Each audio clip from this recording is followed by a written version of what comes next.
I'm Megan Lieberman, live in this newsroom. The first presidential debate will start in just 30 minutes, and with new polling today in some states, critical moment for each candidate. I'm joined now by Jackie and Michael Barbaro, who covers the Romney campaign. So let's talk about what their goal.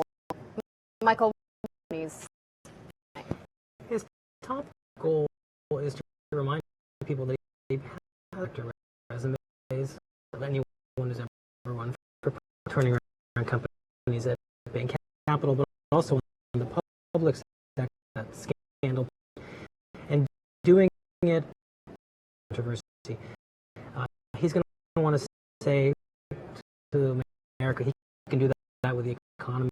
He can do it with and been able to get done in the last 4 years. Jackie, what does the president want to do tonight?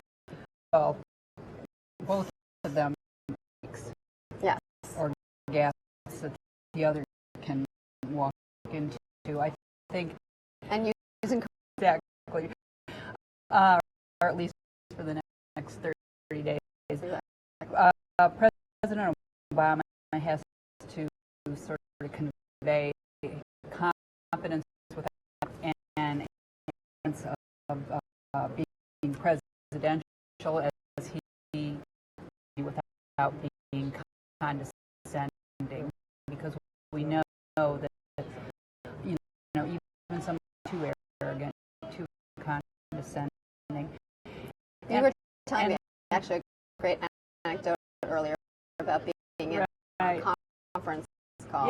Yeah, there was actually it was a part who does for the BBC News recently did BBC News, and he recently and he 12, of course, is a, and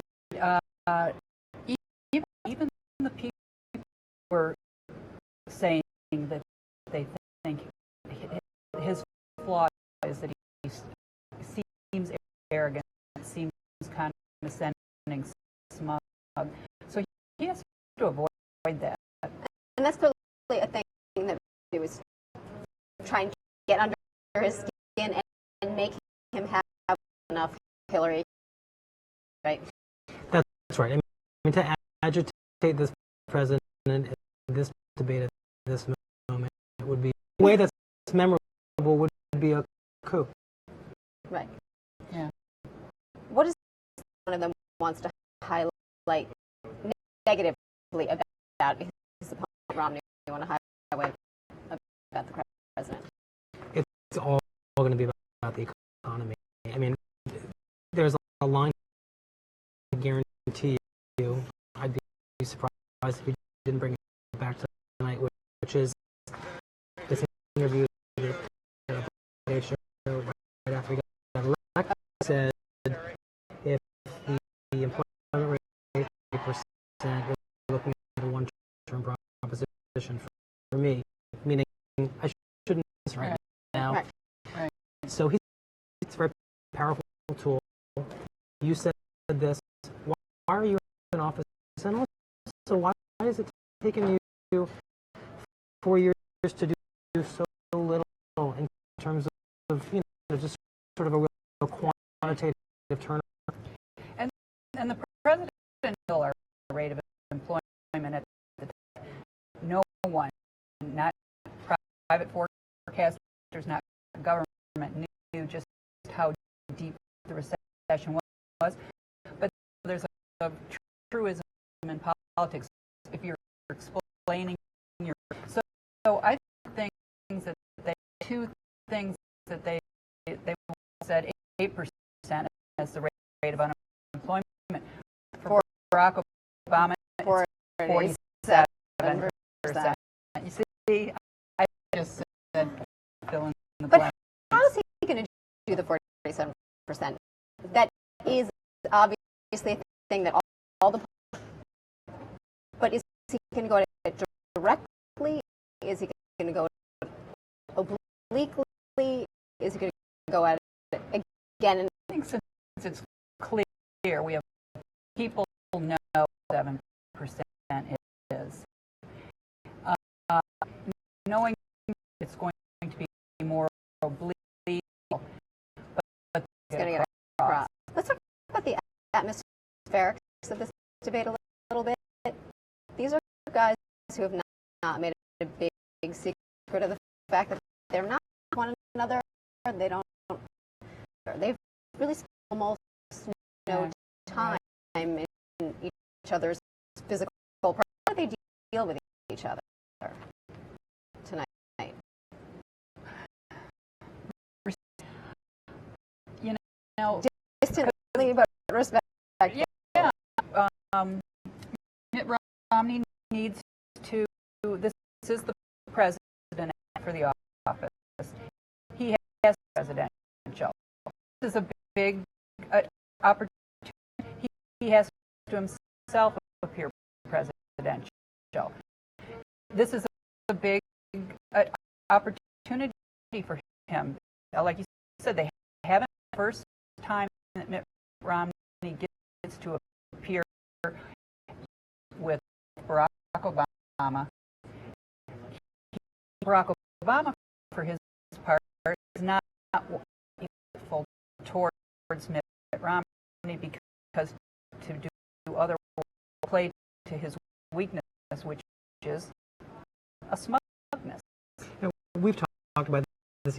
There's a special day that the Obamas are celebrating wedding anniversary. There's 20th wedding anniversary. Between Twitter and a lot of highly paid fish. First of all, because he also central to whom Romney is, it would be a real act of generosity and a real gesture of goodwill to right, and the implicit message would be that he too has not generally. As we've been discussing both weaknesses, our colleague Peter Baker counter. These for each of forward for Americans. Mitt Romney heads into his Obama on Critical time the Tea Party Social Security Obamacare. this year. 3 prime One. these debates. Governor Romney was polished and generally in command. He lost his. Yeah, you had the word. You the newspaper. Romney also challenged attention to as well. I'll tell you what. $10,000 bucks. $10,000 bet. Wednesday night's debate with President Obama is an important one for Governor Romney, who trails in some swing states. The strategy includes luring the president into appearing smug or evasive. Voters saw primary debates when then Sanders' off-putting demeanor. He's very. I agree with that. I think I'm that bad. Enough. Thank you so much.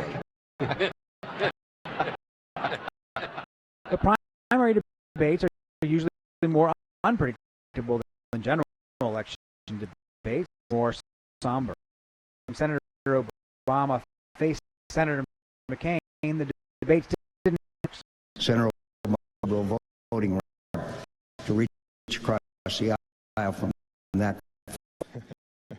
President Obama would rephrase attacks and turn them into an advantage. Senator McCain in the last debate and today again suggested that I don't understand. It's true. There's some things I don't understand. How that had 9/11 Maintain the comfort in addressing viewers at home. I can tell the American people, 95% of you will get a tax cut. But President Obama is not known for snappy sound bites or even keeping his professorial answers succinct.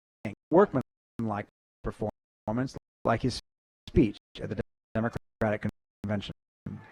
I'm no longer just a candidate. With this hoping to project confidence. President.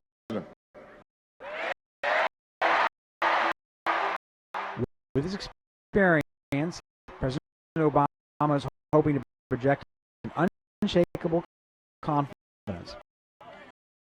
Governor Romney is unfounded, especially given the state of the economy and the greater world.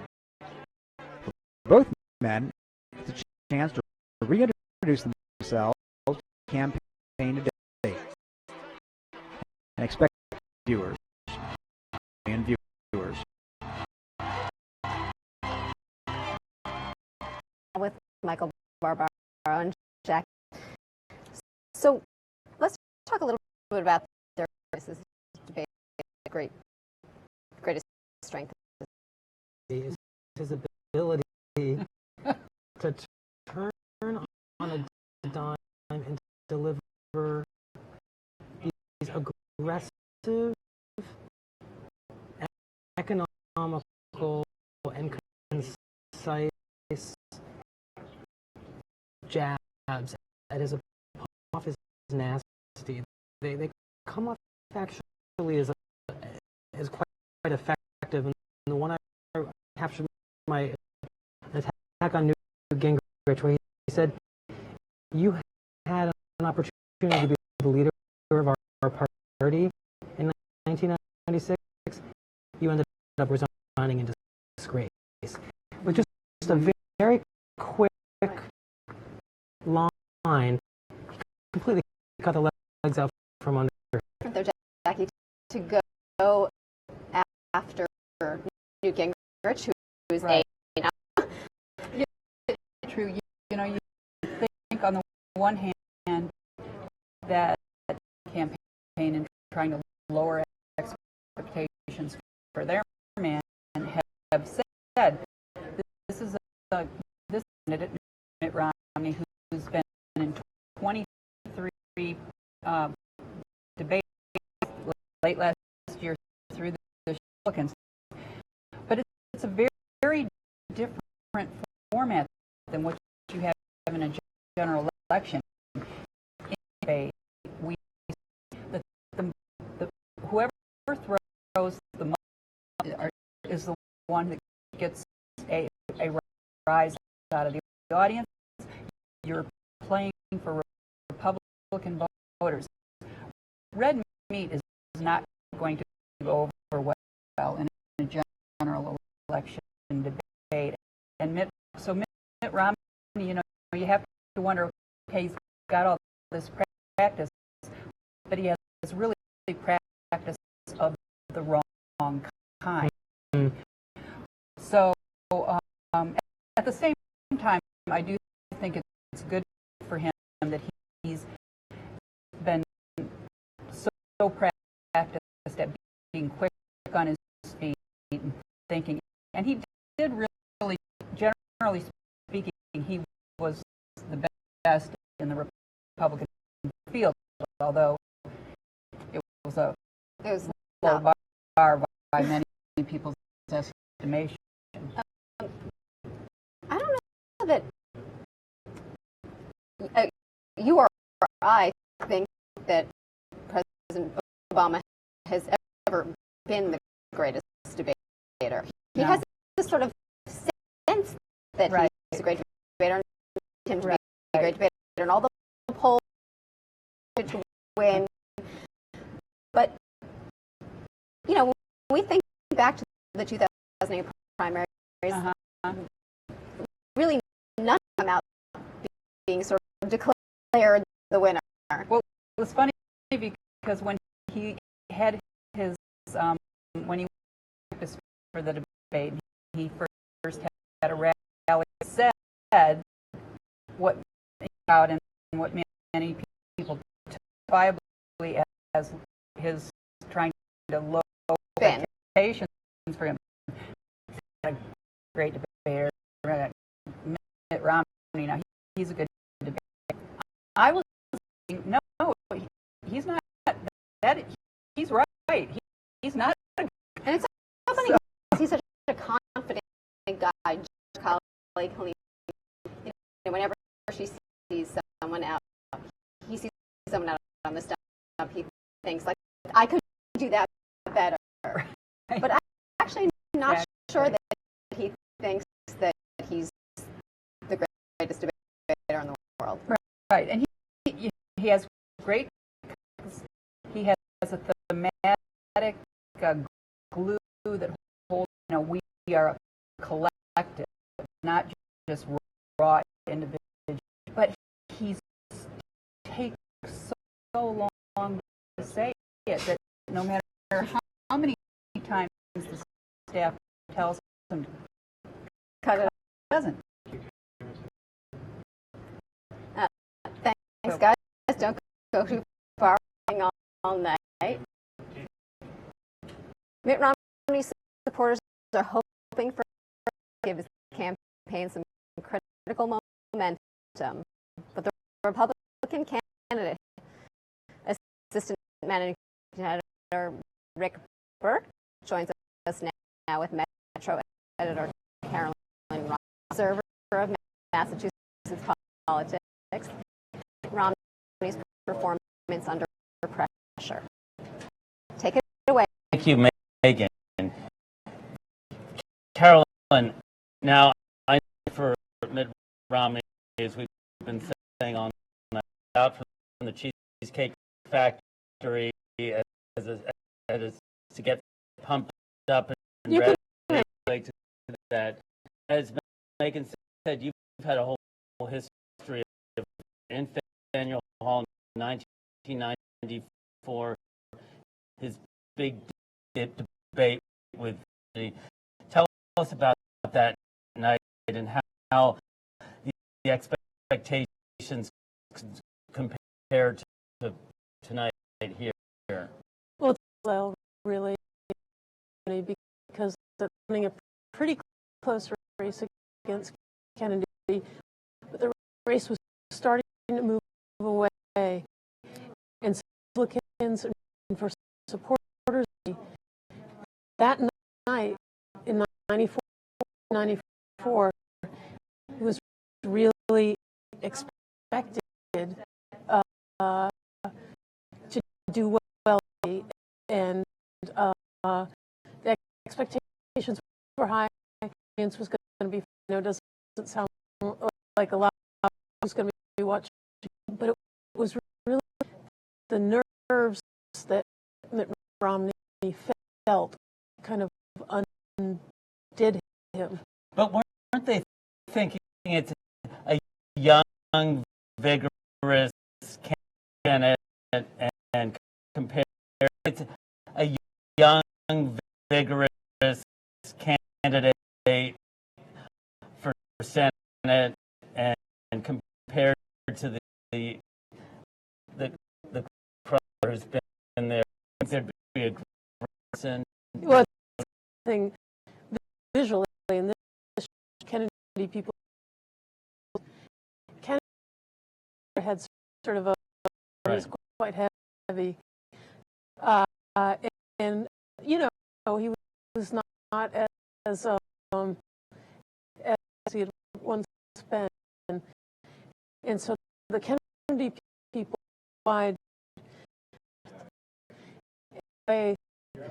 some of Romney. How did Romney's people agree to that? Because they were inexperienced and make a big deal. That was going to make a big difference. and it made Kennedy so comfortable. They didn't watch the Nixon Kennedy debate.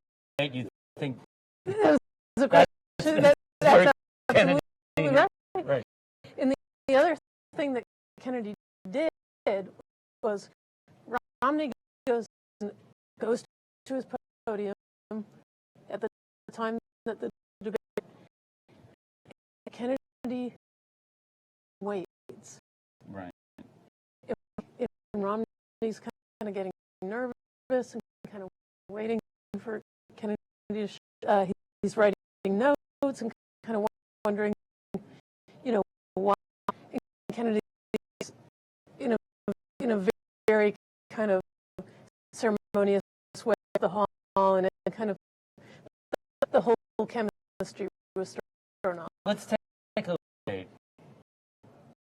What is the cost of the tax incentives? The cost of the tax incentives on the deficit? I'm sorry. What will be the cost of tax incentives that you provide? The impact of that on the budget? Well, the impact, I do not know the specific number. So you the don't impact know of that the on the cost? budget, and I think it's take it through piece by piece. And To do with legislation. I understand. What you have to do is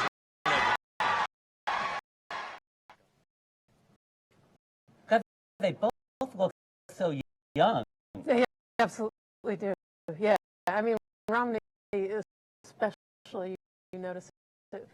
But the thing that I think Obama, which is sort of push Romney on, as you know, this is forth in the campaign about programs, his economic, kind of keep more. Now let's jump to the next debate for governor. Did he learn in the first debate? There's no question. I mean, he was more confident, less than his opponent. In 2002, he was running against Shannon O'Brien, who was kind of part of the Democratic State House, not as as Kennedy. A tight race, personally, got more aggressive and seemed comfortable with it. There was one kind of moment during that debate where he went over the line with Shannon O'Brien, who was running to be the first Massachusetts, was acting in a way that was unbecoming. So steadily improving Mitt Romney over the years you've seen. Great. We'll go back to you. Thanks, Rick and Michael. The main topic of the debate tonight is obviously going to be the economy. The polling, some real renewed economic odds, in spite of the fact that numbers haven't changed as opinions have. Good for the president. That's obviously makes it a little harder for Mitt Romney. How do each of them try and talk about the economy? For the president, he has to talk about the economy in terms of the progress that's been made without sounding like mission accomplished. And it's you say the economic indicators are mixed. They on balance are more positive. A lot of them are about personal better, right? Housing prices.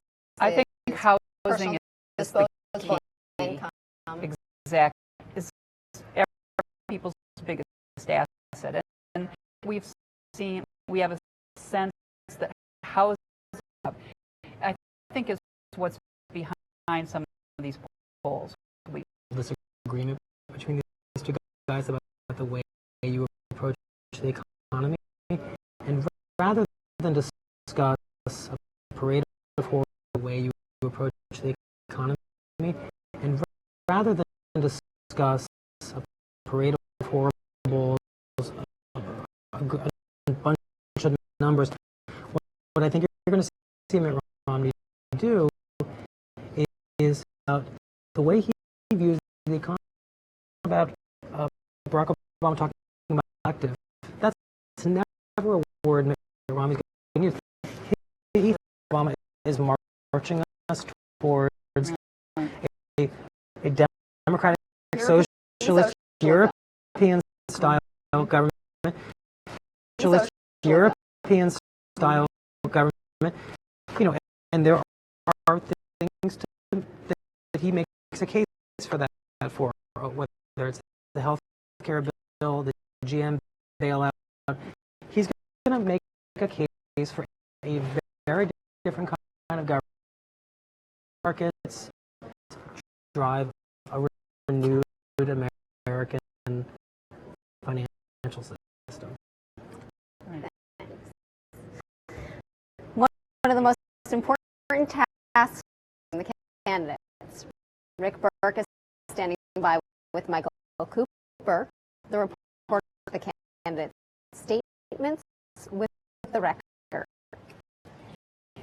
Megan, thanks very much. Michael Cooper here is the king of fact checkers. We have like 20 enterprise, but Michael has done this for years, many campaigns. How do you do it? How do you do it in real time?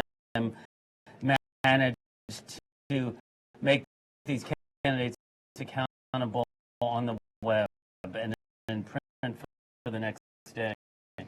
Well, we've been looking at both candidates and what they've been seeing said in their convention, and trying and looking to the original sources and tell readers about what the truth is. We found in the Democratic convention and the Republican convention they were some of our most popular, and we have almost 24 who are really the beat reporters at the Times who cover the major issues like health care, immigration, and watching the debate. And how many possible already mapped out of what questions and what facts we need to check tonight? At some point, I think we had more than 70 areas that we were looking at, but undoubtedly things will come up that we weren't expecting, and will happen. When you talk, don't you worry that, oh my, how am I going to get it right? Sure. I mean, that's always, if you look at the GAO, if you try to find the most, you can often explain things that get behind the candidates. All kinds of emails and from the various partisans to various independent groups, advocacy groups. This is the truth. This is, do you take that information? I try to keep an eye on it, and you never bring to your attention. They might bring something to your attention that you're not aware of, but you can't look at every single one because it's sort of drinking from a fire hose. Now, in terms of the range range of subjects that we're fact checking. Is there any one area where you find generally on most egregious, most obvious economy, or? Well, the economy is the most important subject, and it's the one where I both of them, the record, Mitt Romney really trying to put his record, and I think, there'll be a lot of claims that we have to verify. Yeah, no, but it's obvious to everyone that both sides have stretched the facts from time to time in their television ads. How risky is that for them, or do they see the calculation that we're going to put our message fact checkers? That's just distraction. There was an interesting pollster, Neil Newhouse, said, we're not going to let our the fact check.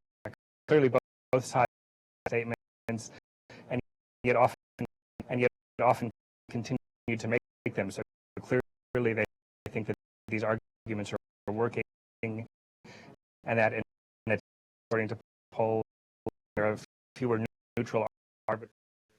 The way they sort of can. Okay. Now, before we go back to the debate, let me just ask you, what's the most debate? Let me just ask you, what's the most sort of off the wall fact that you're ready and armed with tonight that could come up in the debate? Oh, well, I telling would support me. Great, very much. Thanks. Megan, back to you. Thanks, Rick. Jim Roberts is standing by now. With a look at some of the most memorable moments. He's joined by social media. He's joined by social media editor Lexi Mainland. Jim? Thanks, Megan. A little survey and interact on the website for a few days. A little nostalgia, if you will. Yeah, a few of us in the newsroom had the idea to put together 12 debate clips to see how readers responded to them and which ones resonated the most. And we actually, some of us asked our Twitter followers to help us crowd beforehand. So we're asking people to which clips was the most to help us crowdsource which clips we used beforehand. So we're asking people to vote on which of these 12 clips was the most resonant, and thousands of people have participated already, and we're going to show you clips. 2,000 people said a particular one was. Get to that in a second. Yeah. But you went to Nixon, Kennedy. Yep. And then there were no televised in the 70s. Okay. So let's start with the runner-up. We'll show right now. Okay, let's see it. What is the tax and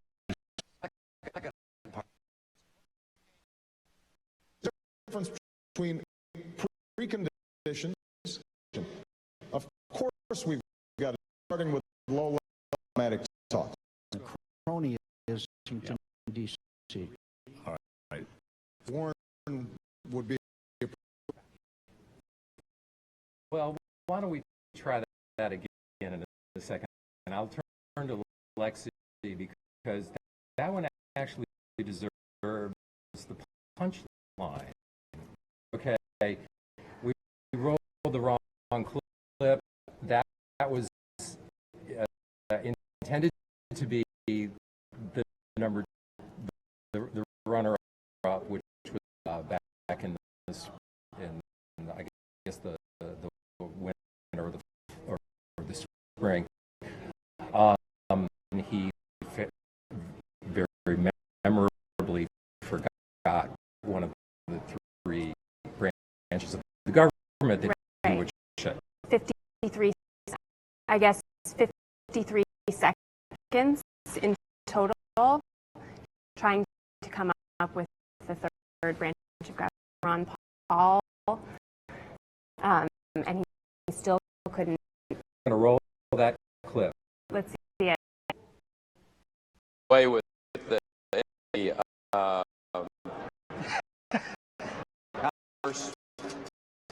and let's see, third one I can't. Sorry.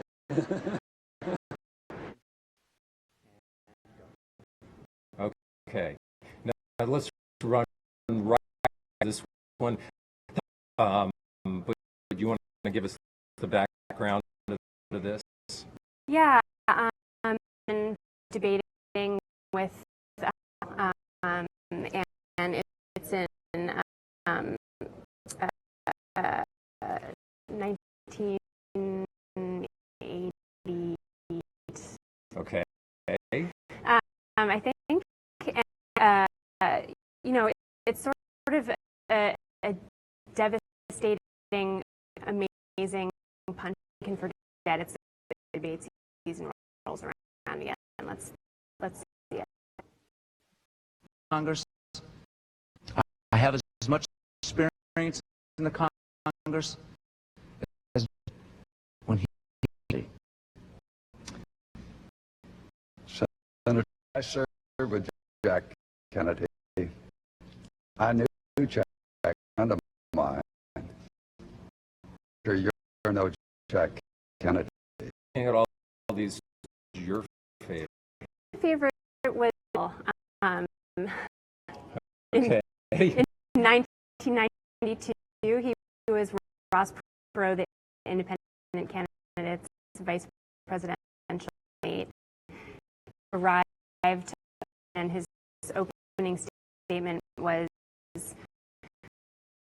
"I hear," which I think was both bizarre, but I also think a lot of people can relate to being in a sort of for the first time and feeling completely overwhelmed.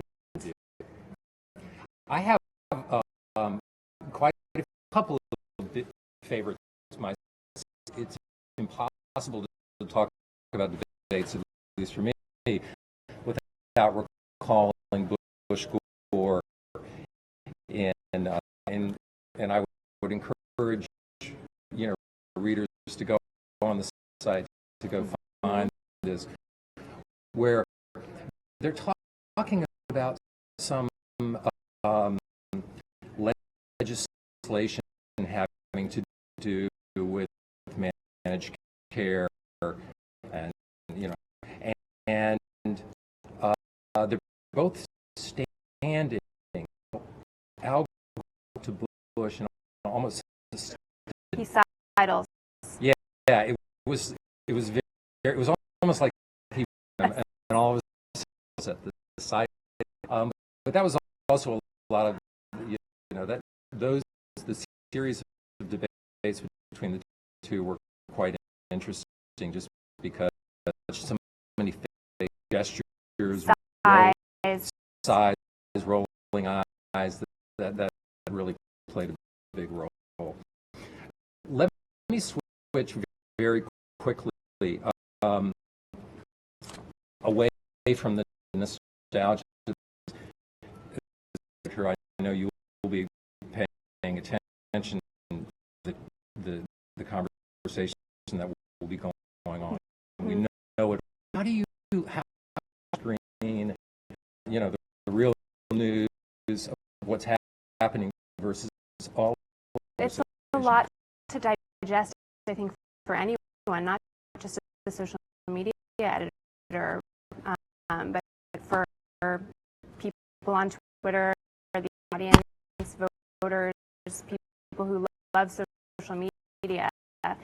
You're sort of torn between wanting to pay rapt attention to the debate, but also wanting to ahead of time and in real time find out what people did. And I saw Farhad Manjoo, who's at Slate, and he said, I'm looking forward to more the debate or Twitter during the debate.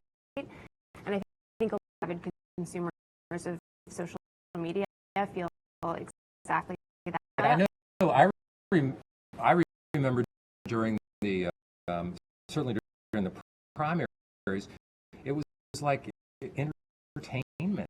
You know, they were chatting with their friends. There was a certain bit of snarkiness in the events. It really was. Yeah, it's very entertaining people too, whether they're into social media or not, who kind of purposefully avoid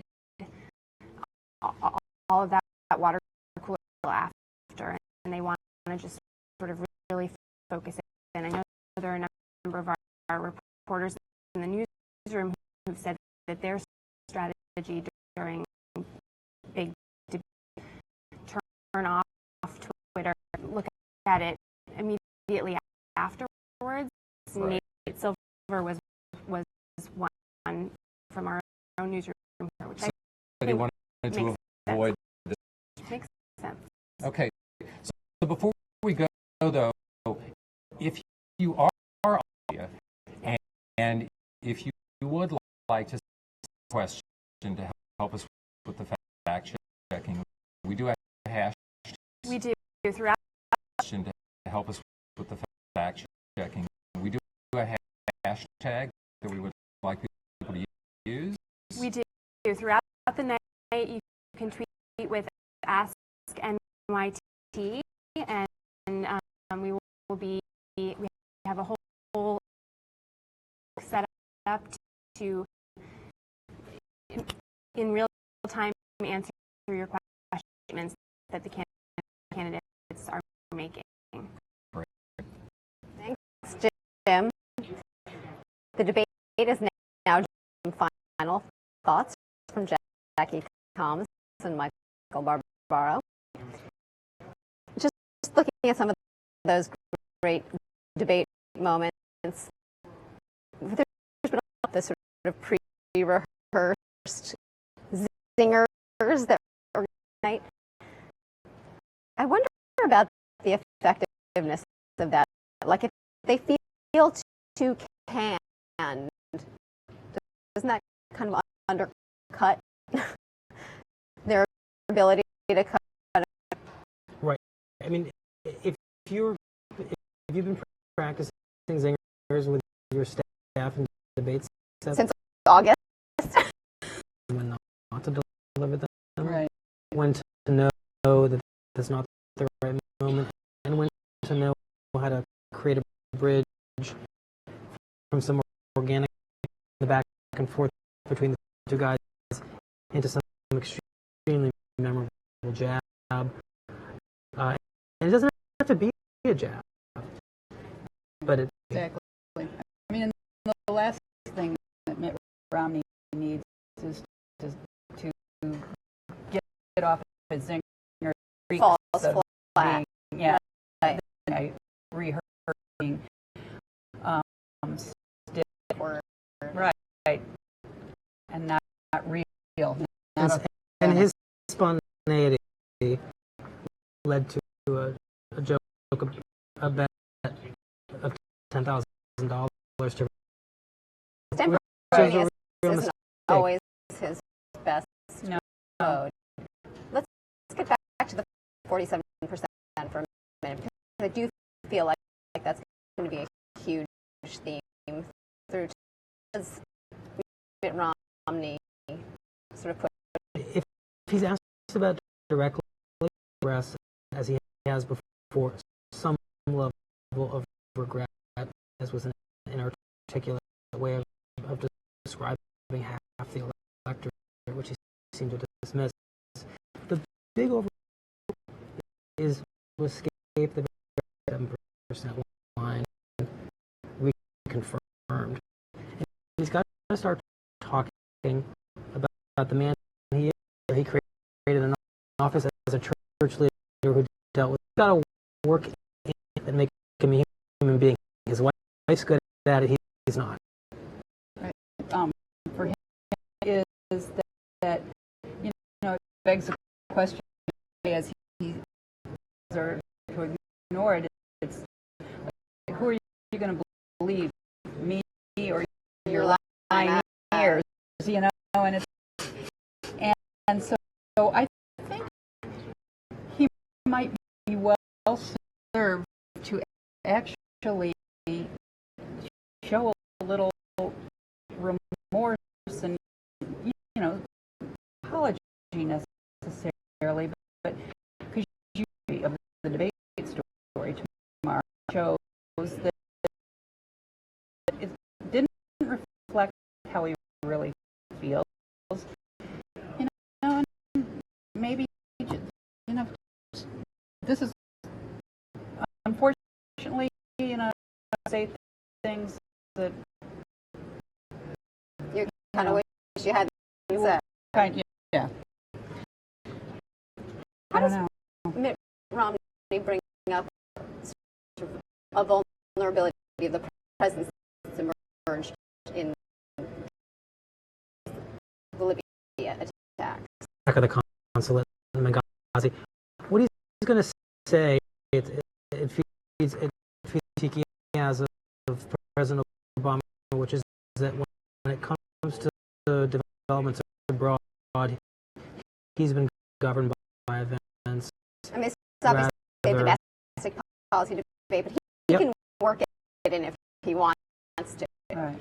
He could. Well, also there are stories about how is to this post had a very compelling story today about finding itineraries, you know, of top Americans. They're lying very, very, very live.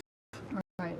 I mean, I think to the extent at this point, but I really think to the extent he talks too much about Libya, he needs to do, which is a reason to fire Barack Obama and hire him to take care of the economy, which is a real concern. And does the president have to address the Libya thing at all if Mitt Romney? He just duck it in this debate. I think he absolutely Commander in Chief. Explain it because he and his administration have had a series of stories, and you can a lot of this can be explained perhaps, but there's clearly been a shifting story here. Candidates are coming onto this stage, so we're going to go. Massachusetts Governor Mitt Romney, Republican nominee. This debate and the next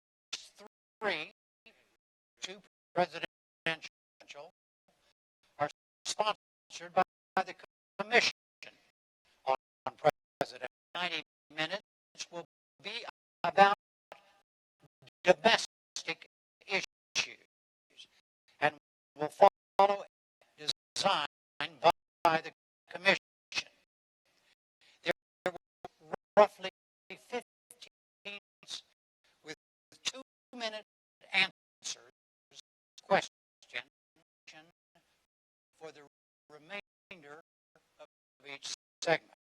Thousands of people offered suggestions on segment subjects or internet and other means, but I made the final selections are not submitted for the candidates.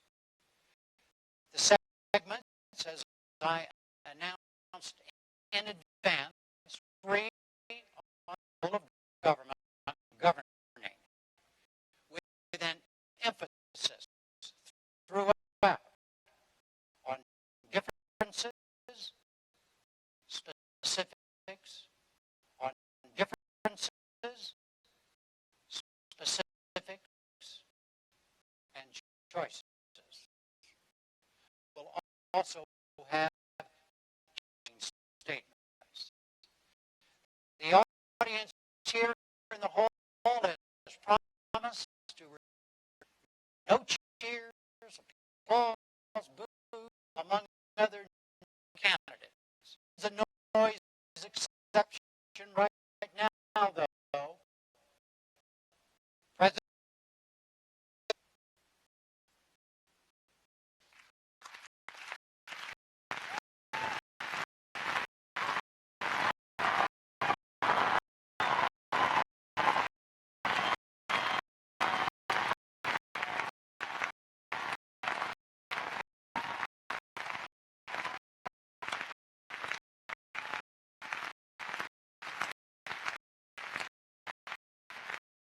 Yeah.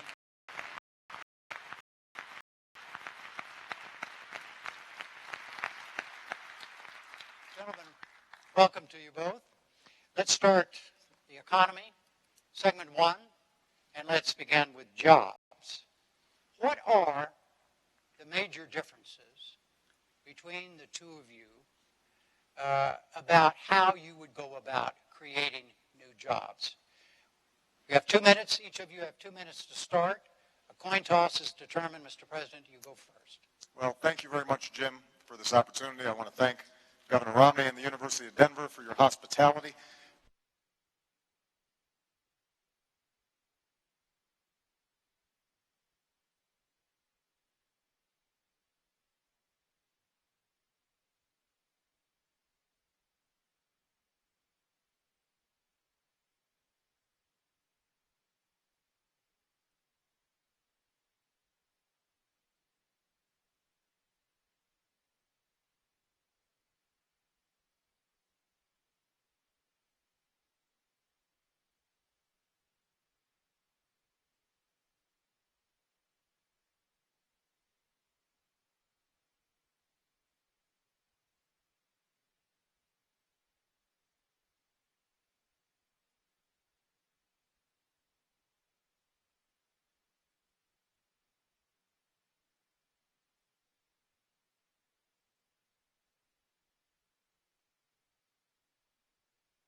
We're saving.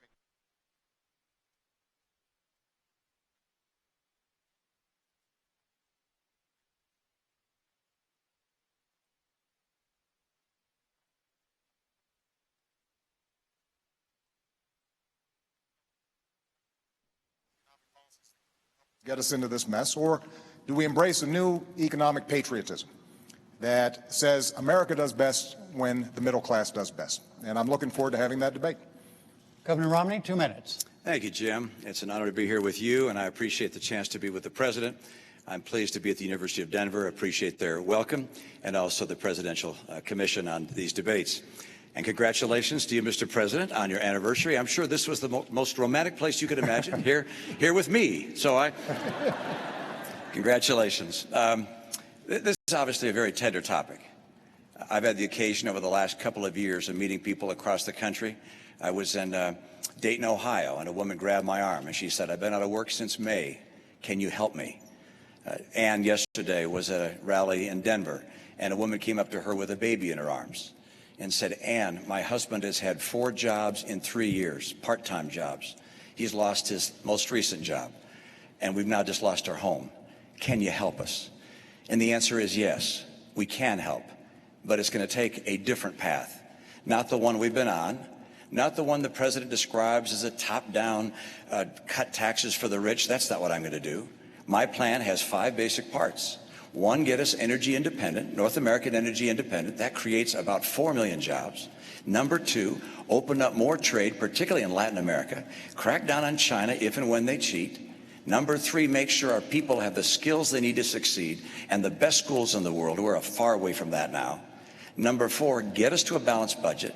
Number 5, champion small business. It's small business that creates the jobs in America. And over the last 4 years, small business people have decided that America may not be the place to open a new business because new business startups are down to a 30-year low. I know what it takes to get small business growing again, to hire people. Now, I'm concerned that the path that we're on has just been unsuccessful.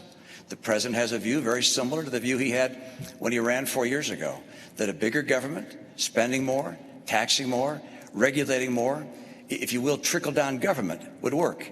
That's not the right answer for America. I'll restore the vitality that gets America working again. Thank you. Mr. President, please respond directly to what the governor just said about trickle-down, his trickle-down approach. As he said, yours is. Well, let me talk specifically about what I think we need to do.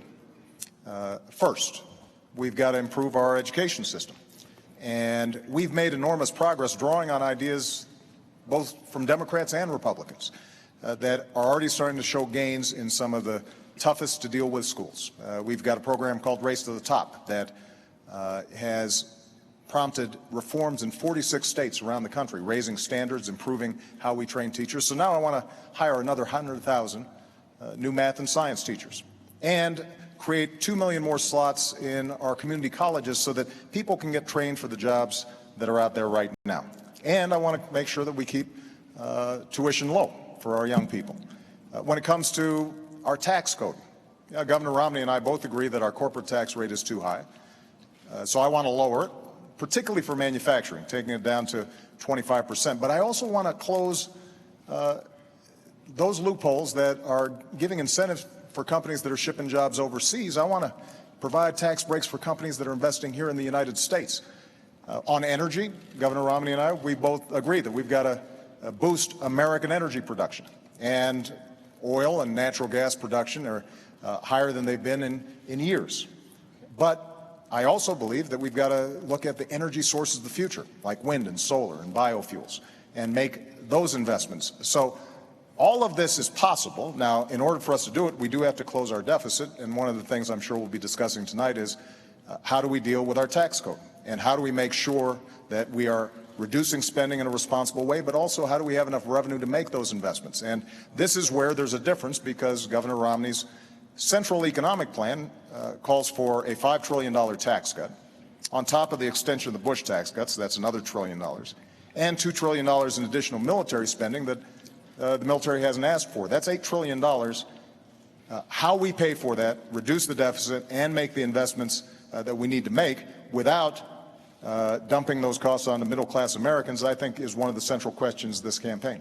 Both of you have spoken about a lot of different things, and we're going to try to get through them in as specific a way as we possibly can. But first, Governor Romney, do you have a question that you'd like to ask the president directly about something he just said? Well, sure. I'd like to clear up the record and go through piece by piece. First of all, I don't have a $5 trillion tax cut. I don't have a tax cut of the scale that you're talking about. My view is that we ought to provide tax relief to people in the middle class. But I'm not going to reduce the share of taxes paid by high-income people. High-income people are doing just fine in this economy. They'll do fine whether you're president or I am. The people who are having the hard time right now are middle-income Americans. Under the president's policies, middle-income Americans have been buried. They're just being crushed. Middle-income Americans have seen their income come down by $4,300. This is a tax in and of itself. I'll call it the economy tax. It's been crushing. At the same time, gasoline prices have doubled under the president. Electric rates are up. Food prices are up. Health care costs have gone up by $2,500 a family. Middle-income families are being crushed. And so the question is how to get them going again. And I've described it. It's energy and trade, the right kind of training programs, balancing our budget, and helping small business. Those are the cornerstones of my plan. But the president mentioned a couple of other ideas I'll just note. First, education. I agree. Education is key, particularly the future of our economy. But our training programs right now, we got 47 of them housed in the federal government, reporting to 8 different agencies. Overhead is overwhelming. We got to get those dollars back to the states and go to the workers so they can create their own pathways to get in the training they need for jobs that will really help them. The second area, taxation. We agree we got to bring the tax rates down, and I do, both for corporations and for individuals. But in order for us not to lose revenue and have the government run out of money, I also lower deductions and credits and exemptions so that we keep taking in the same money when you also account for growth. The third area, energy. Energy is critical, and the president pointed out correctly that production of oil and gas in the U.S. is up, but not due to his policies, in spite of his policies. Mr. President, all of the increase in natural gas and oil has happened on private land, not on government land. On government land, your administration has cut the number of permits and licenses in half. If I'm president, I'll double them and also get the oil from offshore in Alaska. And I'll bring that pipeline in from Canada. And by the way, I like coal. I'm going to make sure we can continue to burn clean coal. People in the coal industry feel like it's getting crushed by your policies. I want to get America and North America energy independent so we can create those jobs. And finally, with regards to that tax cut, look, I'm not looking to cut massive taxes and to reduce the revenues going to the government. My number one principle is there'll be no tax cut that adds to the deficit. I want to underline that. No tax cut that adds to the deficit. But I do want to reduce the burden being paid by middle-income Americans. And to do that, that also means I cannot reduce the burden paid by high-income Americans. So any language to the contrary is simply not accurate. Mr. President? Well, I think let's talk about taxes because I think it's instructive. Now, 4 years ago when I stood on this stage, I said that I would cut taxes for middle-class families. And that's exactly what I did. We cut taxes for middle-class families by about $3,600. And the reason is because I believe that we do best when the middle class is doing well. And by giving them those tax cuts, they had a little more money in their pocket. And so maybe they can buy a new car. They are certainly in a better position to weather the extraordinary recession that we went through. They can buy a computer for their kid who's going off to college, which means they're spending more money, businesses have more customers, businesses make more profits, and then hire more workers. Now, Governor Romney's proposal that he's been promoting for 18 months calls for a $5 trillion tax cut on top of $2 trillion of additional spending for our military. And he is saying that he is going to pay for it by closing loopholes and deductions. The problem is that he's been asked over 100 times how you would close those deductions and loopholes, and he hasn't been able to identify them. But I'm going to make an important point here, Jim. When you add up all the loopholes and deductions that upper income individuals are currently taking advantage of, you take those all away, you don't come close to paying for $5 trillion in tax cuts and $2 trillion in additional military spending. And that's why independent studies looking at this said the only way to meet Governor Romney's pledge of not reducing the deficit or not adding to the deficit is by burdening middle-class families. The average middle-class family with children would pay about $2,000 more. Now, that's not my analysis. That's the analysis of economists who have looked at this. And that kind of top-down economics where folks at the top are doing well, so the average person making $3 million is getting a $250,000 tax break, while middle-class families are burdened further, that's not what I believe is a recipe for economic growth. All right. What is the difference? Let's just stay on taxes for a moment. Right. Yeah, let's just stay on taxes for a moment here. Well, but what is the difference? Virtually everything he just said about my tax plan is inaccurate. All right. So if the tax plan he described were a tax plan I was asked to support, I'd say absolutely not. I'm not looking for a $5 trillion tax cut. What I've said is I won't put in place a tax cut that adds to the deficit. That's part one. So there's no economist can say Mitt Romney's tax plan adds $5 trillion if I say I will not add to the deficit with my tax plan. Number two, I will not reduce the share paid by high-income individuals. I know that you and your running mate keep saying that, and I know it's a popular thing to say with a lot of people, but it's just not the case. Look, I got 5 boys. I'm used to people saying something that's not always true, but just keep on repeating it and ultimately hoping I'll believe it. But that is not the case, all right? I will not reduce the taxes paid by high-income Americans. And number 3, I will not, under any circumstances, raise taxes on middle-income families. I will lower taxes on middle-income families. Now, you cite a study. There's 6 other studies that looked at the study you described and say it's completely wrong. I saw a study that came out today that said you're going to raise taxes by $3,000 to $4,000 on middle-income families. There are all these studies out there. But let's get to the bottom line. That is, I want to bring down rates. I want to bring the rates down, at the same time lower deductions and exemptions and credits and so forth, so we keep getting the revenue we need. And you think, well, then why lower the rates? And the reason is because small business pays that individual rate. 54% of America's workers work in businesses that are taxed not at the corporate tax rate, but at the individual tax rate. And if we lower that rate, they will be able to hire more people. For me, this is about jobs. Right. This is about getting jobs for the American people. Yeah. Do you challenge what the governor just said about his own plan? Well, for 18 months, he's been running on this tax plan. And now, 5 weeks before the election, he's saying that his big, bold idea is never mind. And the fact is that if you are lowering the rates the way you described, Governor, then it is not possible to come up with enough deductions and loopholes that only affect high-income individuals to avoid either raising the deficit or burdening the middle class. It's math. It's arithmetic. Now, Governor Romney and I do share a deep interest in encouraging small business growth.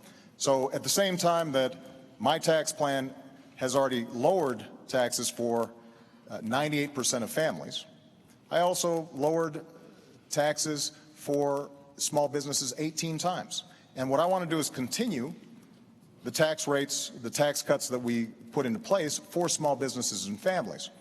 But I have said that for incomes over $250,000 a year, that we should go back to the rates that we had when Bill Clinton was president, when we created 23 million new jobs, went from deficit to surplus, and created a whole lot of millionaires to boot. And the reason this is important is because by doing that, we can not only reduce the deficit, we can not only encourage job growth through small businesses, but we're also able to make the investments that are necessary in education or in energy.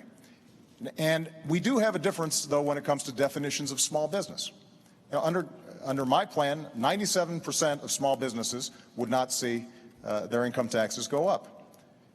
Governor Romney says, well, those top 3%, they're the job creators, they'd be burdened. But under Governor Romney's definition, there are a whole bunch of millionaires and billionaires who are small businesses. Donald Trump is a small business. And I know Donald Trump doesn't like to think of himself as small anything, but that's how you define small businesses if you're getting business income. And that kind of approach, I believe, will not grow our economy, because the only way to pay for it without either burdening the middle class or blowing up our deficit is to make drastic cuts in things like education, making sure that we are continuing to invest in basic science and research, all the things that are helping America grow. And I think that would be a mistake. All right. Jim, let me just come back on that point, which is these small businesses we're talking about. Excuse me, just so everybody understands. Yeah. We're way over our first 15 minutes. It's fun, isn't it? It's okay. It's great. That's great. okay. No problem. Now, you all don't have a That's problem. I don't have a problem, because we're still on the economy. Right. But we're going to come back to taxes, and we're going to move on to the deficit and a lot of other things too. Okay, but go ahead, sir. You bet. Well, Mr. President, you're absolutely right, which is that with regards to 97% of the businesses are not taxed at the 35% tax rate. They're taxed at a lower rate. But those businesses that are in the last 3% of businesses happen to employ half of all the people who work in small business. Those are the businesses that employ 1/4 of all the workers in America. And your plan is to take their tax rate from 35% to 40%. Now, and I talked to a guy who has a very small business. He's in the electronics business in St. Louis. He has 4 employees. He said he and his son calculated how much they pay in taxes. Federal income tax, federal payroll tax, state income tax, state sales tax, state property tax, gasoline tax. It added up to well over 50% of what they earned. And your plan is to take the tax rate on successful small businesses from 35% to 40%. The National Federation of Independent Businesses has said that will cost 700,000 jobs. I don't want to cost jobs. My priority is jobs. And so what I do is I bring down the tax rates, lower deductions and exemptions. The same idea behind Bowles-Simpson, by the way. Get the rates down, lower deductions and exemptions to create more jobs, because there's nothing better for getting us to a balanced budget than having more people working, earning more money, paying more taxes. That's by far the most effective and efficient way to get this budget balanced. Jim, you may want to move on to another topic, but I would just say this to the American people. If you believe that we can cut taxes by $5 trillion and add $2 trillion in additional spending that the military is not asking for, $7 trillion, just to give you a sense, over 10 years, that's more than our entire defense budget. And you think that by closing loopholes and deductions for the well-to-do, somehow you will not end up picking up the tab, then Governor Romney's plan may work for you. But I think math, common sense, and our history shows us that's not a recipe for job growth. Look, we've tried this.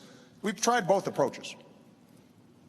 The approach that Governor Romney's talking about is the same sales pitch that was made in 2001 and 2003. And we ended up with the slowest job growth in 50 years. We ended up moving from surplus to deficits, and it all culminated in the worst financial crisis since the Great Depression. Now, Bill Clinton tried the approach that I'm talking about. We created 23 million new jobs. We went from deficit to surplus, and businesses did very well. So in some ways, we've got some data on which approach is more likely to create jobs and opportunity for Americans. And I believe that the economy works best when middle-class families are getting tax breaks so that they've got some money in their pockets. And those of us who have done extraordinarily well because of this magnificent country that we live in, that we can afford to do a little bit more to make sure we're not blowing up the deficit. Jim, the president began this segment, so I think I get the last word. So I'm going to take You're going to get the first word in the next segment. Well, but he gets the first word of that segment. I get the last word of that segment. I hope. Let me just make this comment. First of all, let me repeat what I said. Sorry. I'm not in favor of a $5 trillion tax cut. That's not my plan. My plan is not to put in place any tax cut that will add to the deficit. That's point one. So you may keep referring to it as a $5 trillion tax cut, but that's not my plan. Okay. Number two, let's look at history. My plan is not like anything that's been tried before. My plan is to bring down rates, but also bring down deductions and exemptions and credits at the same time, so the revenue stays in, but that we bring down rates to get more people working. My priority is putting people back to work in America. They're suffering in this country. And we talk about evidence. Look at the evidence of the last 4 years. It's absolutely extraordinary. We've got 23 million people out of work or stopped looking for work in this country. All right.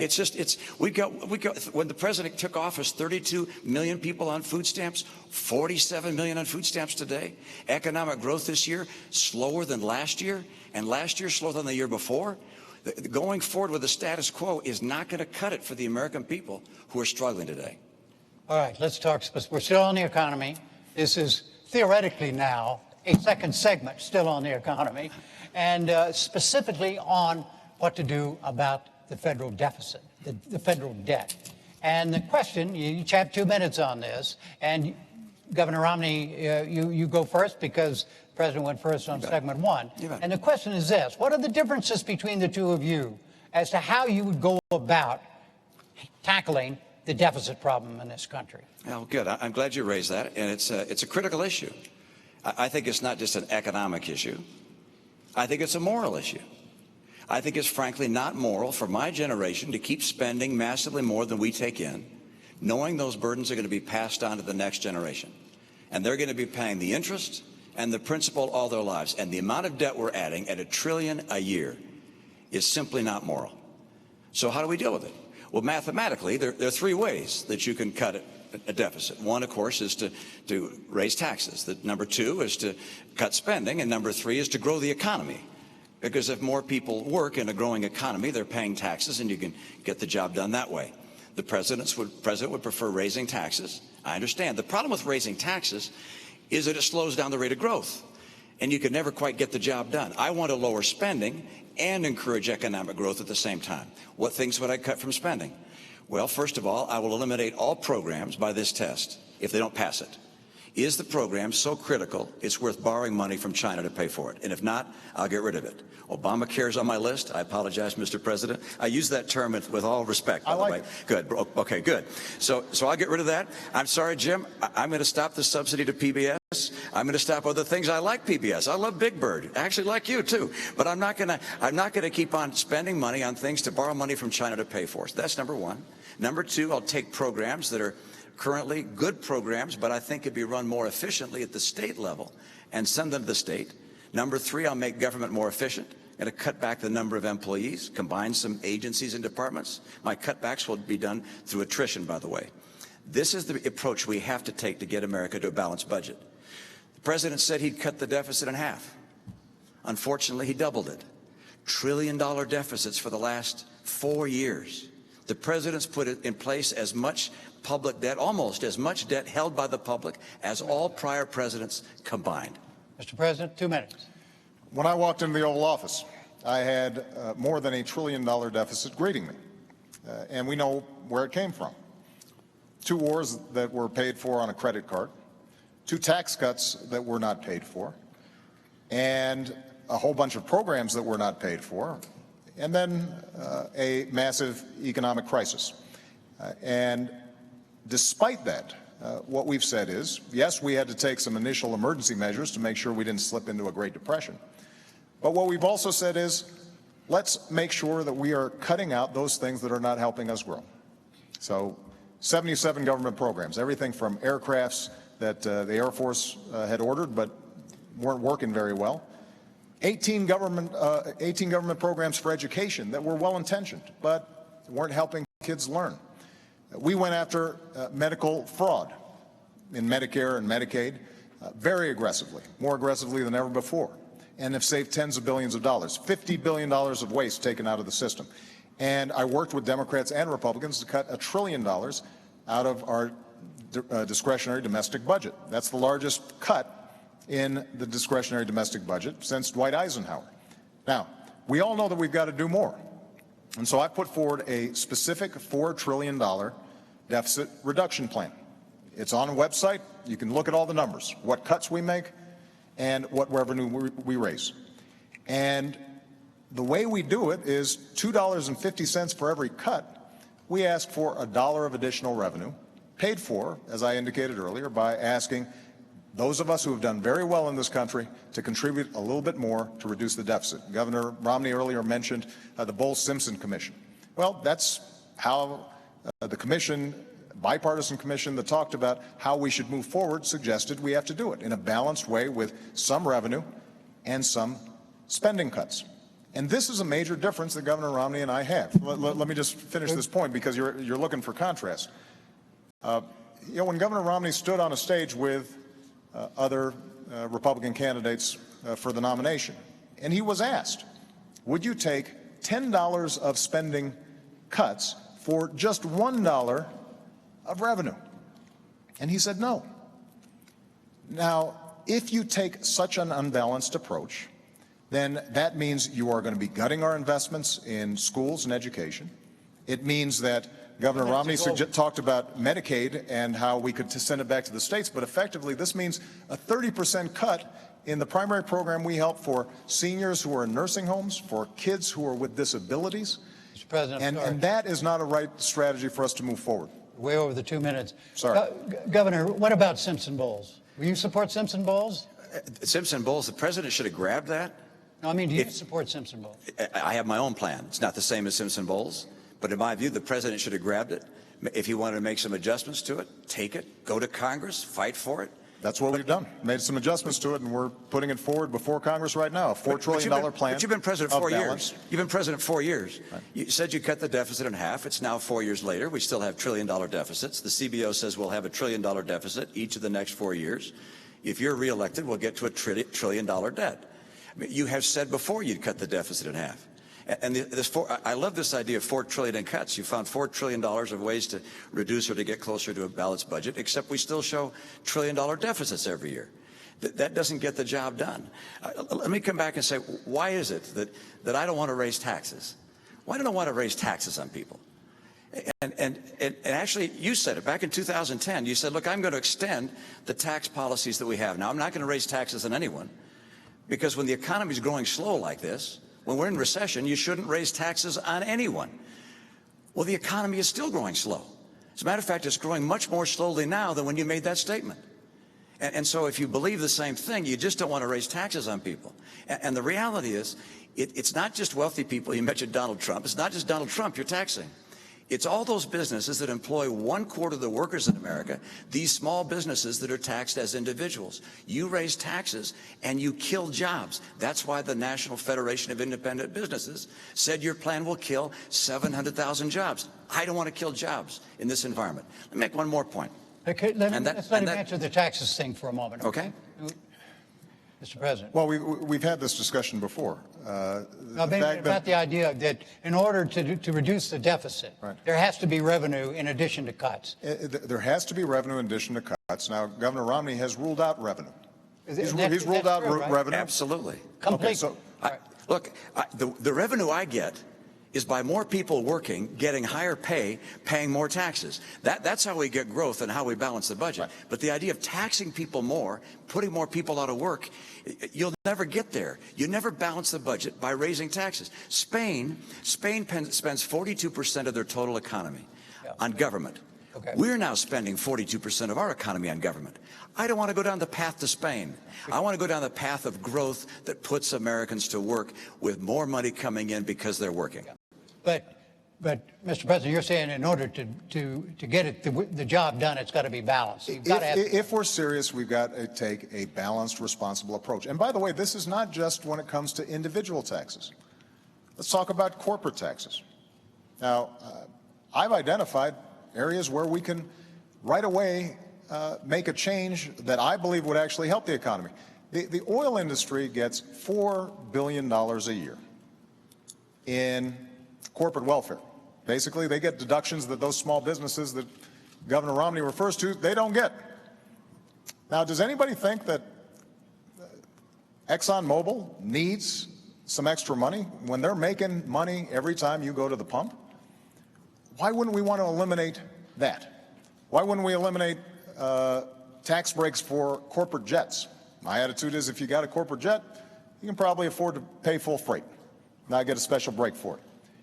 When it comes to corporate taxes, Governor Romney has said he wants to, in a revenue-neutral way, close loopholes, deductions. He hasn't identified which ones they are, but thereby bring down the corporate rate. Well, I want to do the same thing, but I've actually identified how we can do that. And part of the way to do it is to not give tax breaks to companies that are shipping jobs overseas. Right now, you can actually take a deduction for moving a plant overseas. I think most Americans would say that doesn't make sense, and all that raises revenue. And so if we take a balanced approach, what that then allows us to do is also to help young people, the way we already have during my administration, make sure that they can afford to go to college. It means that the teacher that I met in Las Vegas, a wonderful young lady, who describes to me, she's got 42 kids in her class. The first 2 weeks, she's got them, some of them sitting on the floor until finally they get reassigned. They're using textbooks that are 10 years old. That is not a recipe for growth. That's not how America was built. And so budgets reflect choices. Ultimately, we're going to have to make some decisions. And if we're asking for no revenue, then that means that we've got to get rid of a whole bunch of stuff. And the magnitude of the tax cuts that you're talking about, Governor, would end up resulting in severe hardship for people, but more importantly, would not help us grow. As I indicated before, when you talk about shifting Medicaid to states, we're talking about potentially a 30% cut in Medicaid over time. Now, that may not seem like a big deal when it just is paper, numbers on a sheet of paper.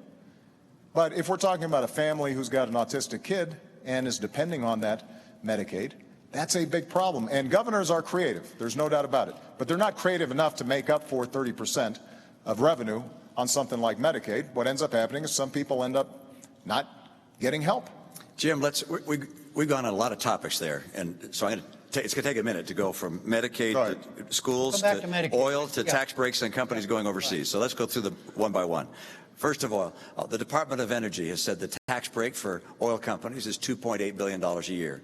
And it's actually an accounting treatment, as you know, that's been in place for 100 years. Now, it's time to end it. And in 1 year, you provided $90 billion in breaks to the green energy world.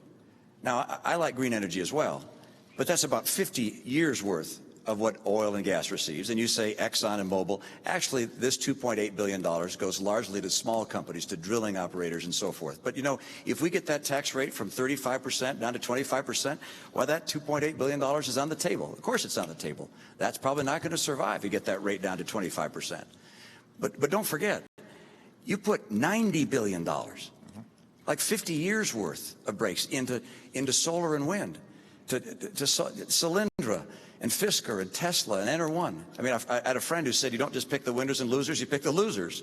All right. So this is not the kind of policy you want to have. You want to get America energy secure. The second topic, which is you said you get a deduction for taking a plant overseas. Look, I've been in business for 25 years. I have no idea what you're talking about. I maybe need to get a new accountant. But the idea that you get a break for shipping jobs overseas is simply not the case. What we do have right now is a setting where I'd like to bring money from overseas back to this country. And finally, Medicaid to states, I'm not quite sure where that came in except this, which is I would like to take the Medicaid dollars that go to states and say to a state, you're going to get what you got last year, plus inflation, plus 1%, and then you're going to manage your care for your poor in the way you think best. And I remember as a governor, when this idea was floated by Tommy Thompson, the governors, Republican and Democrats, said, please let us do that. We can care for our own poor in so much better and more effective a way than having the federal government tell us how to care for our poor.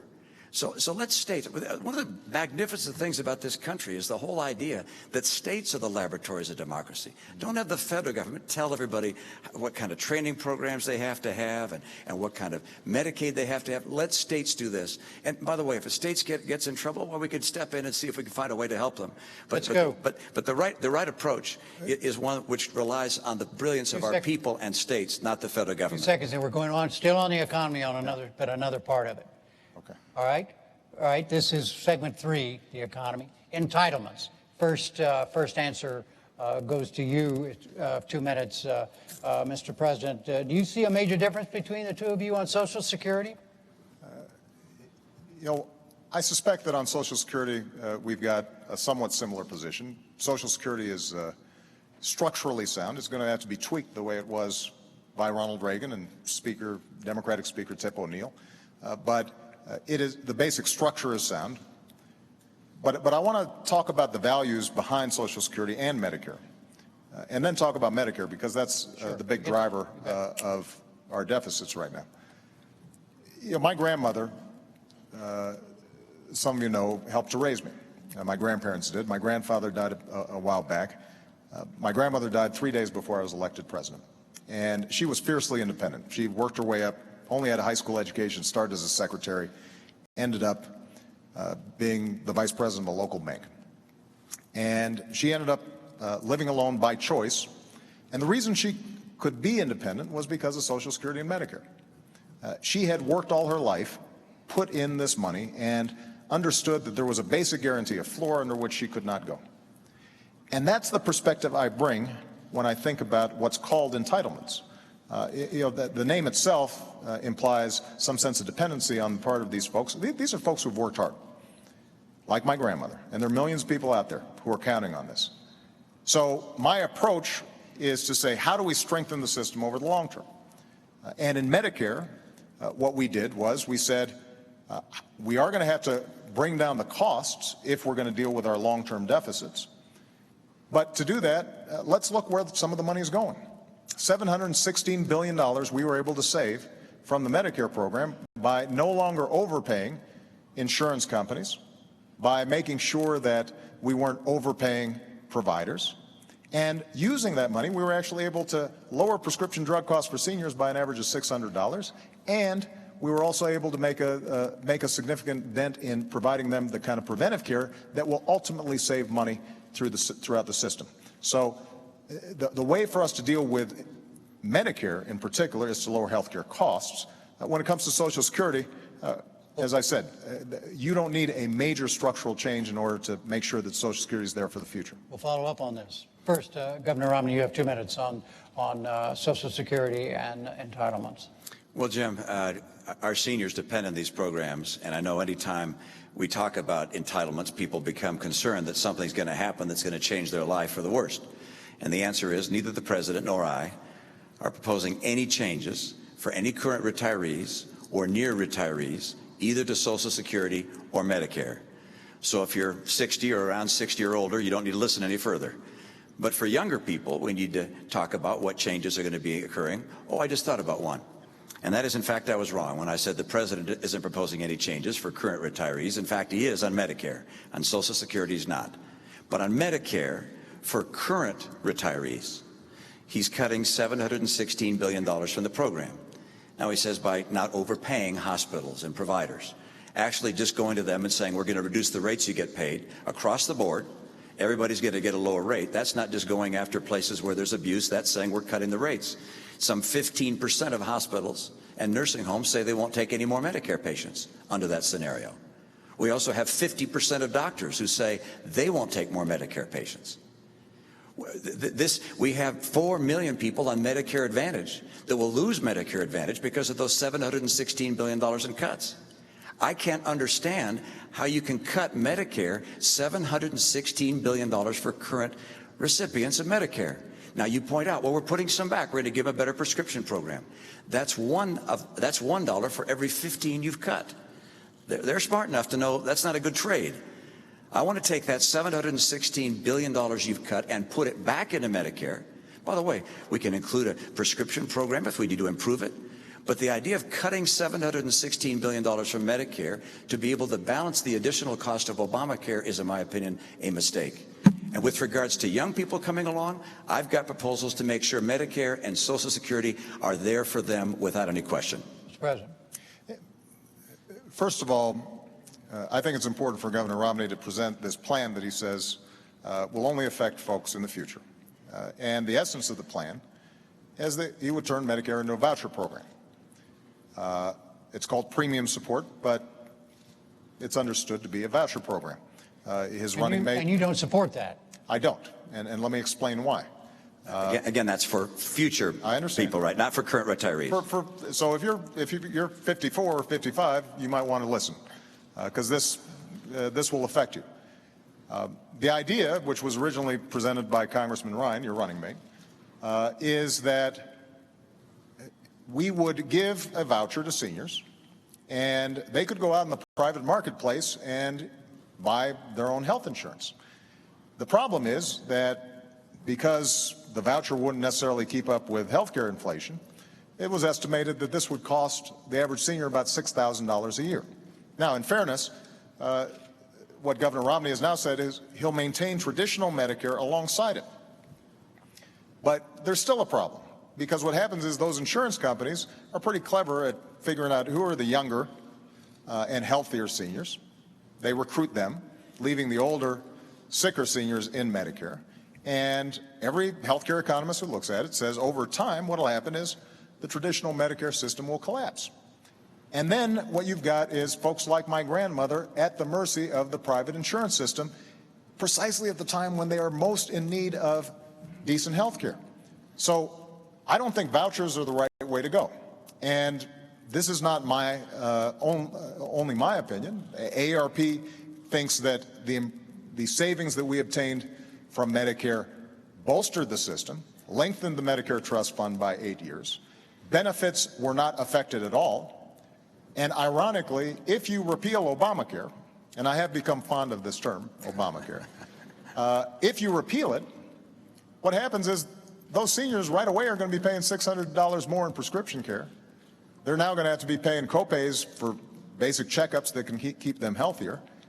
And the primary beneficiary of that repeal are insurance companies that are estimated to gain billions of dollars back when they aren't making seniors any healthier. And I don't think that's the right approach when it comes to making sure that Medicare is stronger over the long term. We'll talk about specifically about health care in a moment, but do you support the voucher system, Governor? What I support is no change for current retirees and near retirees to Medicare, and the President supports taking $716 billion out of that program. What about the voucher? So that's number one. All right. Number two is for people coming along that are young. What I do to make sure that we can keep Medicare in place for them is to allow them to either to choose the current Medicare program or a private plan, their choice. They get to choose, and they'll have at least two plans that will be entirely at no cost to them. So they don't have to pay additional money, no additional $6,000. That's not going to happen. They'll have at least two plans. And by the way, if the government can be as efficient as the private sector and offer premiums that are as low as the private sector, people will be happy to get traditional Medicare, or they'll be able to get a private plan. I know my own view is I'd rather have a private plan. I'd just as soon not have the government telling me what kind of health care I get. I'd rather be able to have an insurance company. If I don't like them, I can get rid of them and find a different insurance company. But people will make their own choice. The other thing we have to do to save Medicare, we have to have the benefits high for those that are low income, but for higher income people, we're going to have to lower some of the benefits. We have to make sure this program is there for the long term. That's the plan that I put forward. And by the way, the idea came not even from Paul Ryan or Senator Wyden, who's a co-author of the bill with Paul Ryan in the Senate, but also it came from Bill Clinton's chief of staff. This is an idea that's been around a long time, which is saying, hey, let's see if we can't get competition into the Medicare world so that people can get the choice of different plans at lower cost, better quality, I believe, in competition. Jim, if I can just respond very quickly. First of all, every study has shown that Medicare has lower administrative costs than private insurance does, which is why seniors are generally pretty happy with it. And private insurers have to make a profit. Nothing wrong with that. That's what they do. And so you've got higher administrative costs plus profit on top of that. And if you are going to save any money through what Governor Romney is proposing, what has to happen is that the money has to come from somewhere. And when you move to a voucher system, you are putting seniors at the mercy of those insurance companies. And over time, if traditional Medicare has decayed or fallen apart, then they're stuck. And this is the reason why AARP has said that your plan would weaken Medicare substantially. And that's why they were supportive of the approach that we took. One last point I want to make. We do have to lower the cost of health care, not just in Medicare and Medicaid. Talk about that in a minute. But overall. Oh, okay. And so that's a big topic. Can we stay at Medicare? I want to get to it, but all I want to do is very quickly let's get back to before we leave the economy. Let's get back to Medicare. No, the President said that the government can provide the service at lower cost and without a profit. All right. If that's the case, then it will always be the best product that people can purchase. But my experience is the private sector typically is able to provide a better product at a lower cost. Can the two of you agree that the voters have a choice, a clear choice between the two of you on Medicare? Absolutely. All right. So to finish quickly, briefly on the economy, what is your view about the level of federal regulation of the economy right now? Is there too much? And in your case, Mr. President, should there be more? Beginning with you, this is not a new 2-minute segment. Just start, and we'll go for a few minutes, and then we're going to go to health care, okay? Regulation is essential. You can't have a free market work if you don't have regulation. As a business person, I had to have I need to know the regulations. I needed them there. You couldn't have people opening up banks in their garage and making loans. I mean, you have to have regulations so that you can have an economy work. Every free economy has good regulation. At the same time, regulation can become excessive. Is it excessive now, do you think? In some places, yes. In other places, no. It can become out of date. And what's happened with some of the legislation that's been passed during the president's term, you've seen regulation become excessive, and it's hurt the economy. Let me give you an example. Dodd-Frank was passed, and it includes within it a number of provisions that I think have some unintended consequences that are harmful to the economy. One is it designates a number of banks as too big to fail, and they're effectively guaranteed by the federal government. This is the biggest kiss that's been given to New York banks I've ever seen. This is an enormous boon for them. There have been 122 community and small banks have closed since Dodd-Frank. So there's one example. Here's another.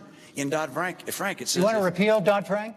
Well, I would repeal that and replace it. We're not going to get rid of all regulation. You have to have regulation. Okay. And there's some parts of Dodd-Frank that make all the sense in the world. You need transparency. You need to have leverage limits for institutions. Well, there's a specific. But let's mention the other one. Let's talk the other big one. No, let's not. Okay. Let's let him respond.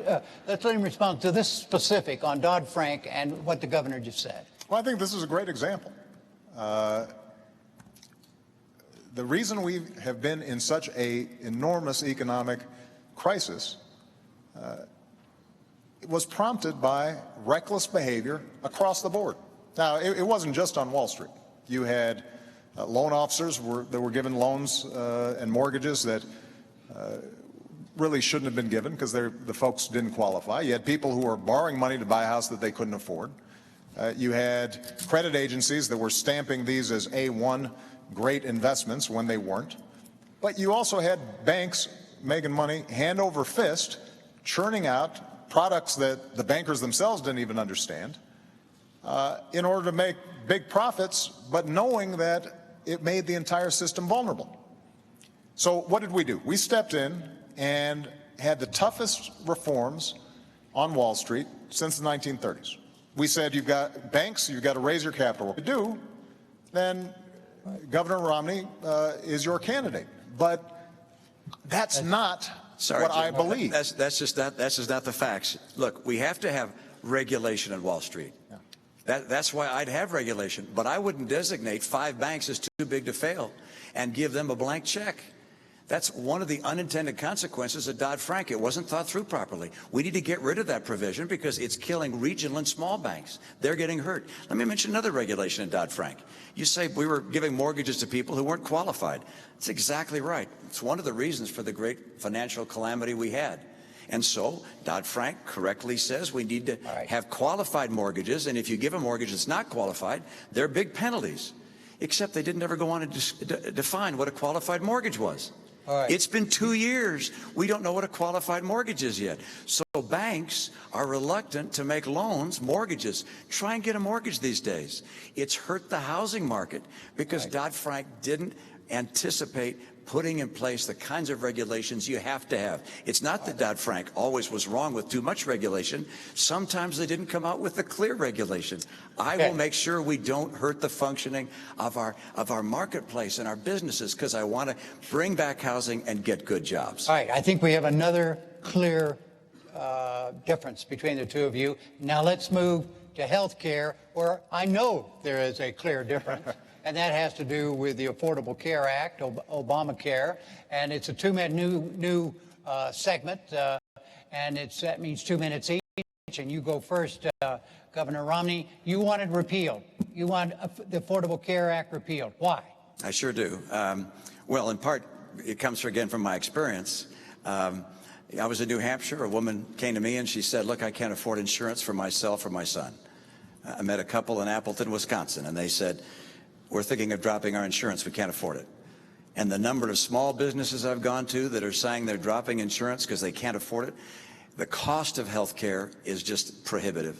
And we've got to deal with cost. And unfortunately, when you look at Obamacare, the Congressional Budget Office has said it will cost $2,500 a year more than traditional insurance. So it's adding to cost. And as a matter of fact, when the president ran for office, he said that by this year, he would have brought down the cost of insurance for each family by $2,500 a family. Instead, it's gone up by that amount. So it's expensive. Expensive things hurt families. So that's one reason I don't want it. Second reason, it cuts $716 billion from Medicare to pay for it. I want to put that money back in Medicare for our seniors. Number 3, it puts in place an unelected board that's going to tell people ultimately what kind of treatments they can have. I don't like that idea. Fourth, there was a survey done of small businesses across the country. It said, what's been the effect of Obamacare on your hiring plans? And 3/4 of them said it makes us less likely to hire people. I just don't know how the president could have come into office facing 23 million people out of work, rising unemployment, an economic crisis at the kitchen table, and spend his energy and passion for 2 years fighting for Obamacare instead of fighting for jobs for the American people. It has killed jobs. And the best course for health care is to do what we did in my state, craft a plan at the state level that fits the needs of the state. And then let's focus on getting the cost down for people rather than raising it with the $2,500 additional premium. Mr. President, the argument against repeal. Well, 4 years ago when I was running for office, I was traveling around and having those same conversations that Governor Romney talks about. And it wasn't just that small businesses were seeing costs skyrocket and they couldn't get affordable coverage even if they wanted to provide it to their employees. It wasn't just that this was the biggest driver of our federal deficit, our overall health care costs, but it was families who were worried about going bankrupt if they got sick. Millions of families all across the country. If they had a pre-existing condition, they might not be able to get coverage at all. If they did have coverage, insurance companies might impose an arbitrary limit. And so as a consequence, they're paying their premiums. Somebody gets really sick. Lo and behold, they don't have enough money to pay the bills because the insurance companies say that they've hit the limit. So we did work on this alongside working on jobs because this is part of making sure that middle-class families are secure in this country. And let me tell you exactly what Obamacare did. Number one, if you've got health insurance, it doesn't mean a government takeover. You keep your own insurance, you keep your own doctor, but it does say insurance companies can't jerk you around. They can't impose arbitrary lifetime limits. They have to let you keep your kid on your insurance plan until you're 26 years old. And it also says that you're going to have to get rebates if insurance companies are spending more on administrative costs and profits than they are on actual care. Number two, if you don't have health insurance, we're essentially setting up a group plan that allows you to benefit from group rates that are typically 18% lower than if you're out there trying to get insurance on the individual market. Now, the last point I'd make before 2 minutes is up, sir. No, I think I had 5 seconds before you interrupted me. Was the irony is that we've seen this model work really well in Massachusetts because Governor Romney did a good thing working with Democrats in the state to set up what is essentially the identical model. And as a consequence, people are covered there. It hasn't destroyed jobs. And as a consequence, we now have a system in which we have the opportunity to start bringing down costs as opposed to just leaving millions of people out in the cold. Your 5 seconds went away a long time ago. All right, Governor, tell the president directly why you think what he just said is wrong about Obama. Well, I did with my first statement, but I'll go on. Please elaborate. I'll elaborate. Exactly right. First of all, I like the way we did it in Massachusetts. I like the fact that in my state we had Republicans and Democrats come together and work together. What you did instead was to push through a plan without a single Republican vote. As a matter of fact, when Massachusetts did something quite extraordinary, elected a Republican senator to stop Obamacare, you pushed it through anyway. So entirely on a partisan basis, instead of bringing America together and having a discussion on this important topic, you pushed through something that you and Nancy Pelosi and Harry Reid thought was the best answer and drove it through. What we did in a legislature, 87% Democrat, we were together. 200 legislators in my legislature. Only 2 voted against the plan by the time we were finished. What were some differences? We didn't raise taxes. You've raised them by $1 trillion under Obamacare. We didn't cut Medicare. Of course, we don't have Medicare, but we didn't cut Medicare by $716 billion. We didn't put in place a board that can tell people ultimately what treatments they're going to receive. We didn't also do something that I think a number of people across this country recognize, which is put people in a position where they're going to lose the insurance They had, and they wanted.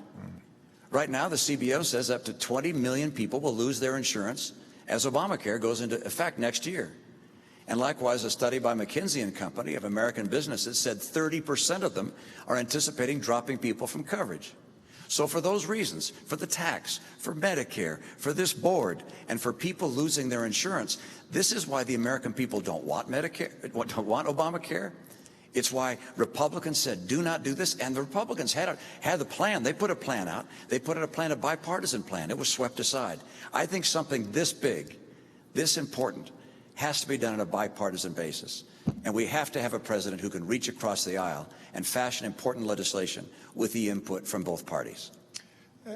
Governor Romney said this has to be done on a bipartisan basis. This was a bipartisan idea. In fact, it was a Republican idea. And Governor Romney, at the beginning of this debate, wrote and said, what we did in Massachusetts could be a model for the nation.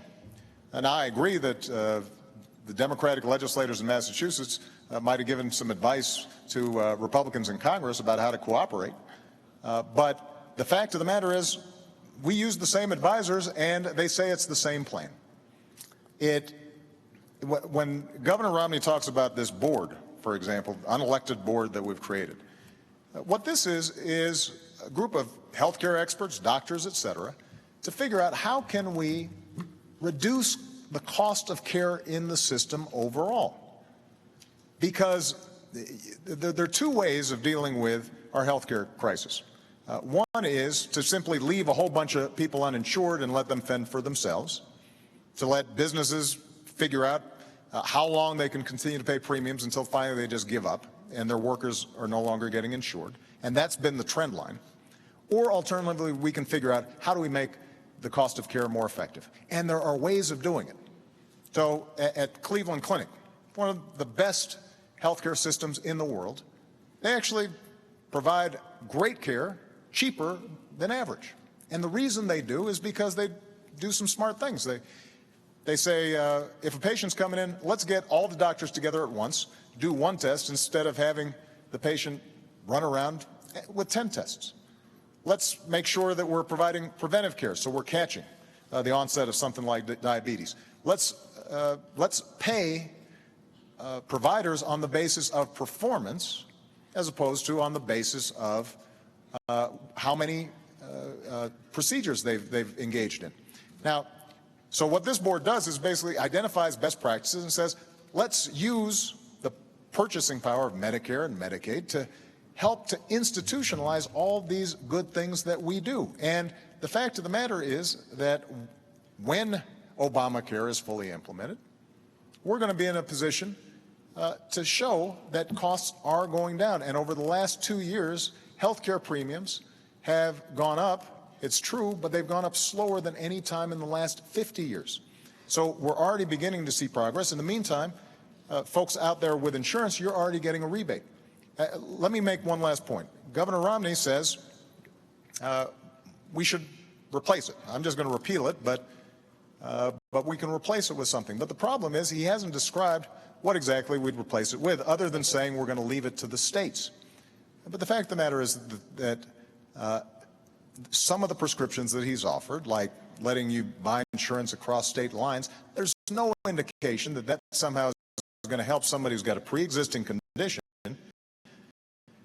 be able to finally buy insurance. In fact, it's estimated that by repealing Obamacare, you're looking at 50 million people losing health insurance at a time when it's vitally important. Let's let the governor explain what you would do if Obamacare is repealed. How would you replace it? Actually, it's a lengthy description, but number one, pre-existing conditions are covered under my plan. Number two, young people are able to stay on their family plan. That's already offered in the private marketplace. You don't have to have the government mandate that for that to occur. But let's come back to something the President and I agree on, which is the key task we have in healthcare is to get the cost down so it's more affordable for families. And then he has as a model for doing that a board of people at the government, an unelected board, appointed board, who are going to decide what kind of treatment you ought to have. In my opinion, the government is not effective in bringing down the cost of almost anything. As a matter of fact, free people and free enterprises trying to find ways to do things better are able to be more effective in bringing down the cost than the government will ever be. Your example of the Cleveland Clinic is my case in point, along with several others I could describe.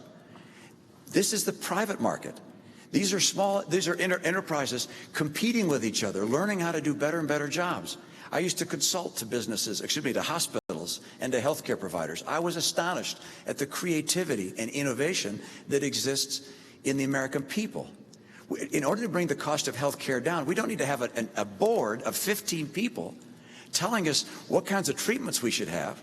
We instead need to put insurance plans, providers, hospitals, doctors on target such that they have an incentive, as you say, performance pay for doing an excellent job for keeping costs down, and that's happening. Intermountain Healthcare does it superbly well. Mayo Clinic is doing it superbly well. Cleveland Clinic, others.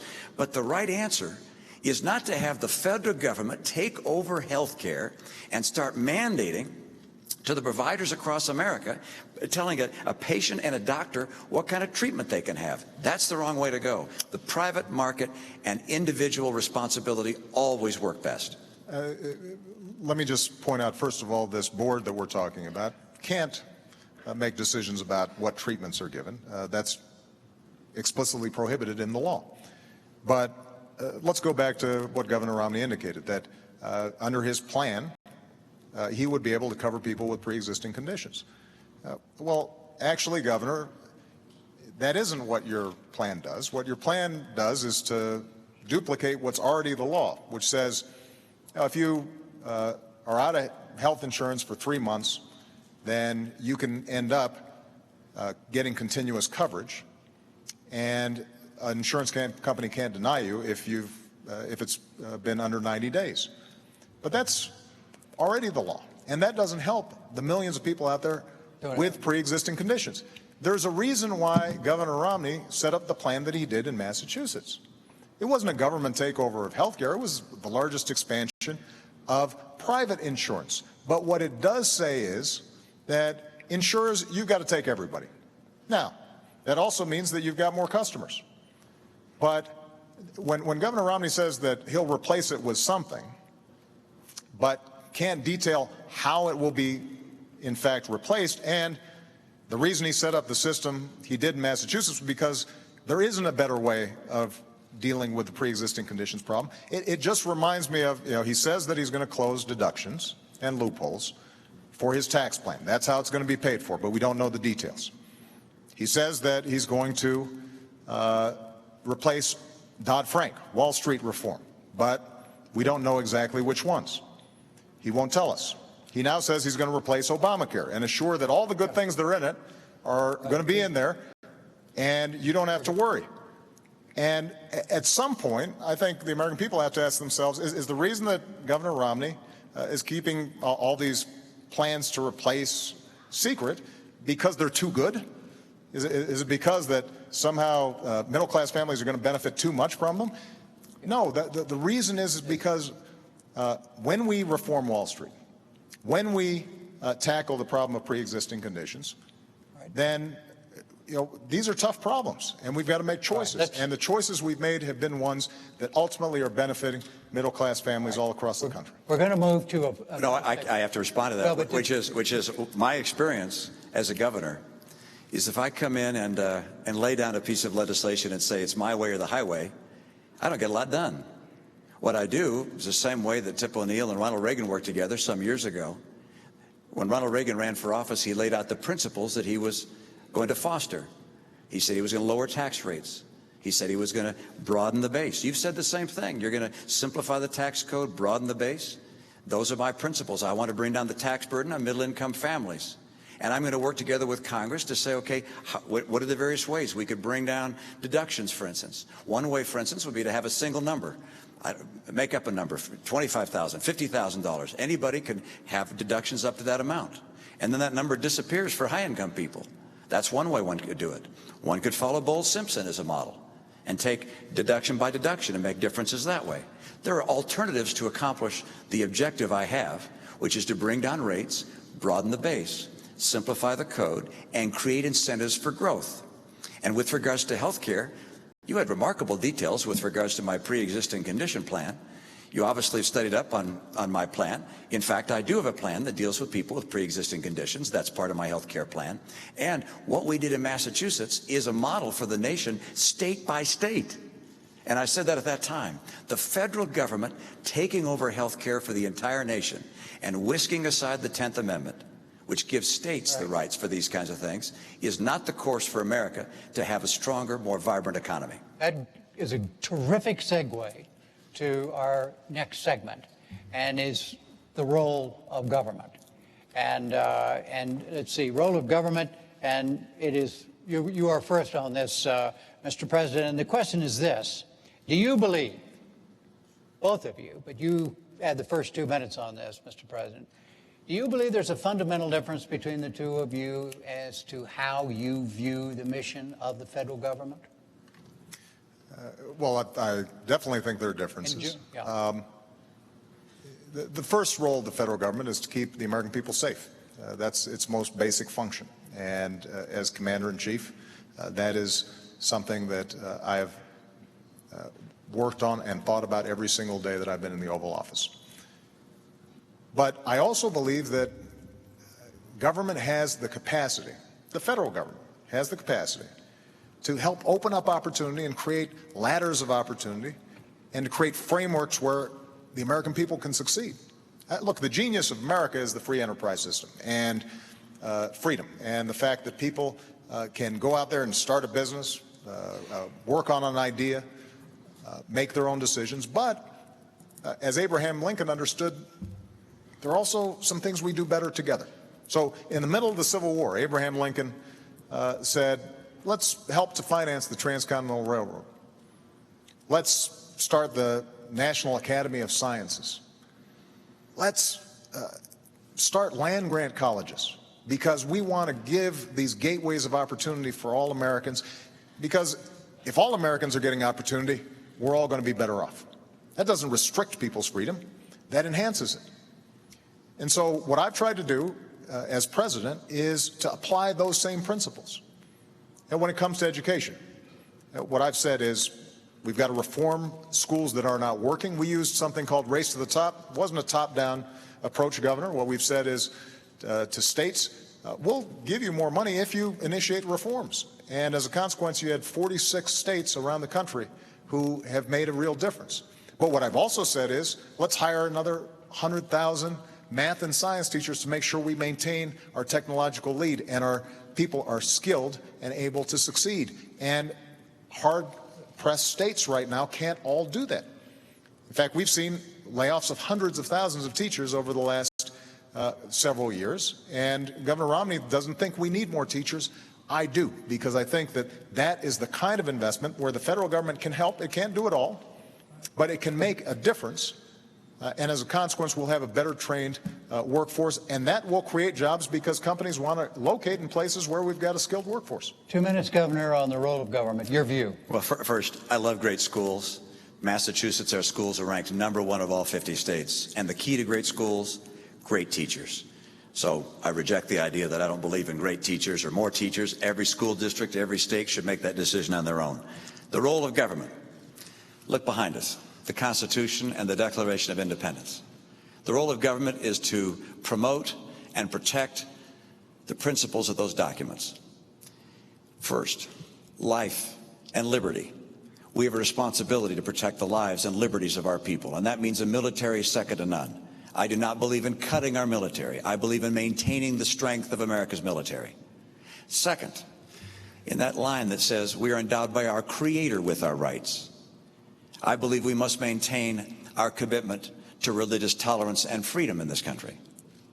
That statement also says that we are endowed by our Creator with the right to pursue happiness as we choose. I interpret that as, one, making sure that those people who are less fortunate and can't care for themselves are cared by one another.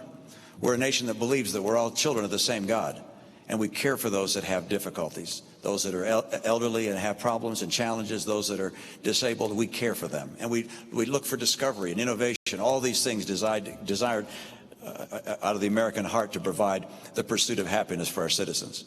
But we also believe in maintaining for individuals the right to pursue their dreams and not to have the government substitute itself for the rights of free individuals.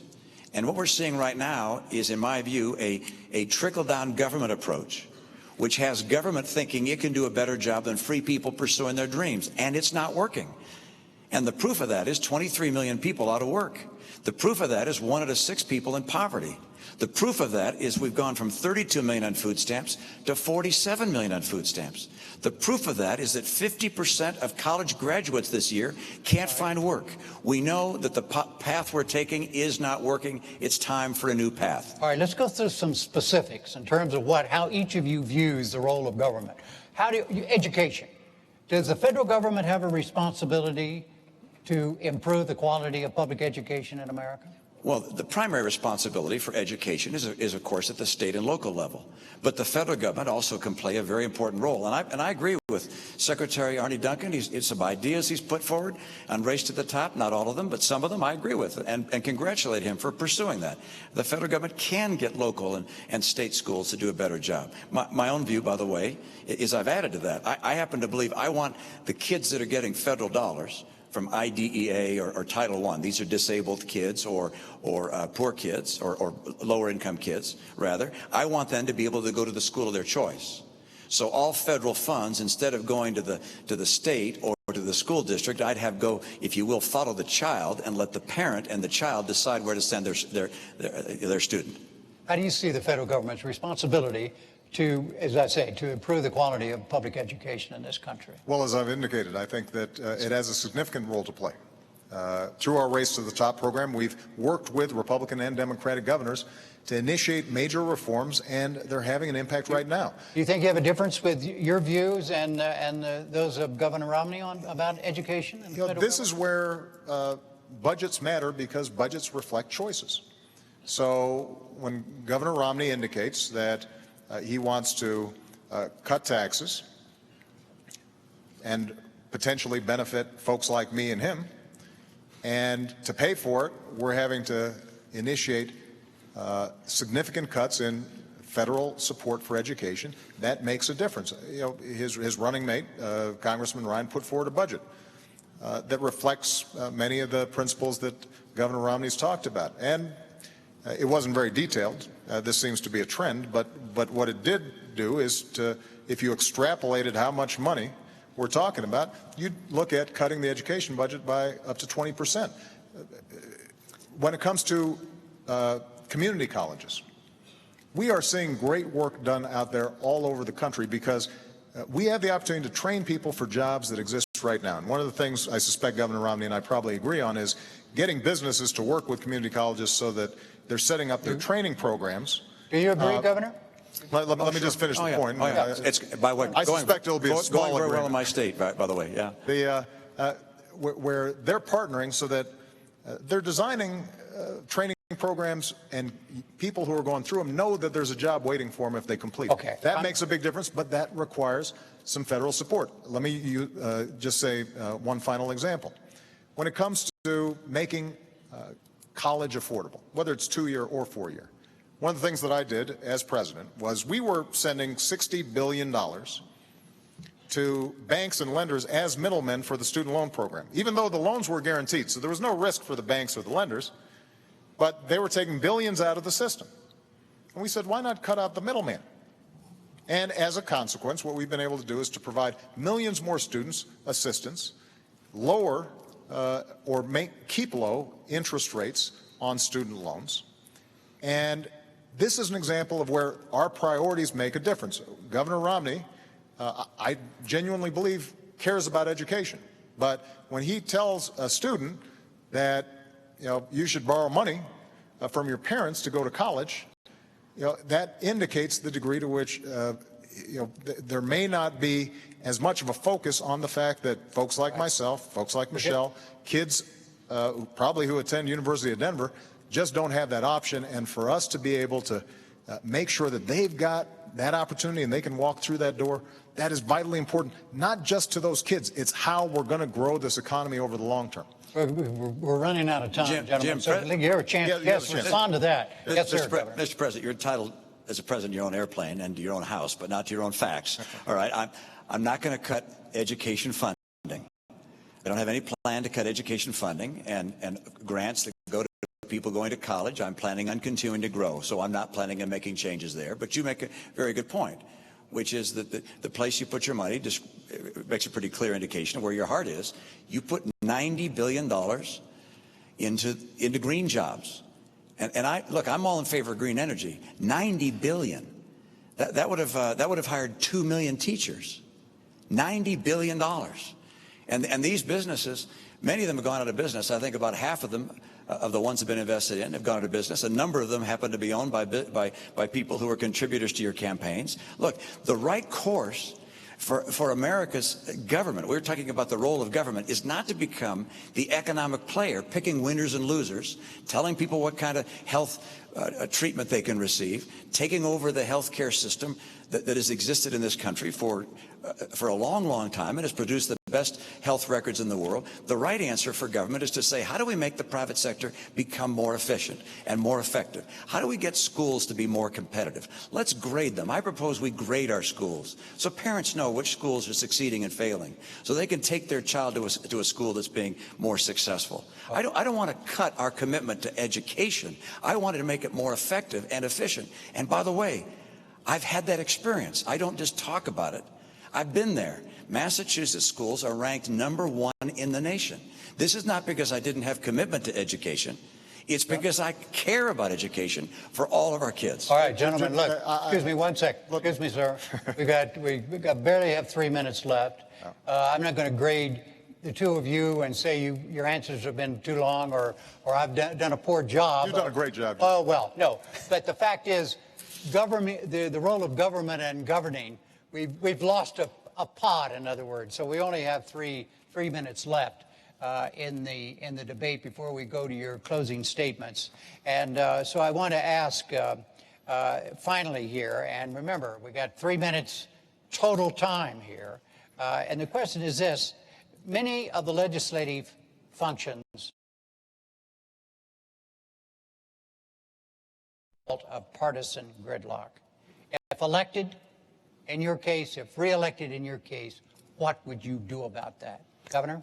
Jim, I had the great experience, it didn't seem like it at the time, of being elected in a state where my legislature was 87% Democrat. And that meant I figured out from day one I had to get along. And I had to work across the aisle to get anything done. We drove our schools to be #1 in the nation. We cut taxes 19 times. What would you do as president? As president, I will sit down on day one, actually the day after I get elected, I'll sit down with leaders, the Democratic leaders, as well as Republican leaders, and continue, as we did in my state. We met every Monday for a couple hours, talked about the issues and the challenges in our state in that case. We have to work on a collaborative basis, not because we're going to compromise our principle, but because there's common ground. And the challenges America faces right now. Look, the reason I'm in this race is there are people that are really hurting today in this country. And we face this deficit could crush the future generations. What's happening in the Middle East? There are developments around the world that are of real concern. And Republicans and Democrats both love America. But we need to have leadership in Washington that will actually bring people together and get the job done, and could not care less if it's a Republican or a Democrat. I've done it before. I'll do it again. Mr. President. Well, first of all, I think Governor Romney is going to have a busy first day because he's also going to repeal Obamacare, which will not be very popular among Democrats as you're sitting down with them. But look, my philosophy has been, I will take ideas from anybody, Democrat or Republican, as long as they're advancing the cause of making middle-class families stronger and giving ladders of opportunity into the middle class. That's how we cut taxes for middle-class families and small businesses.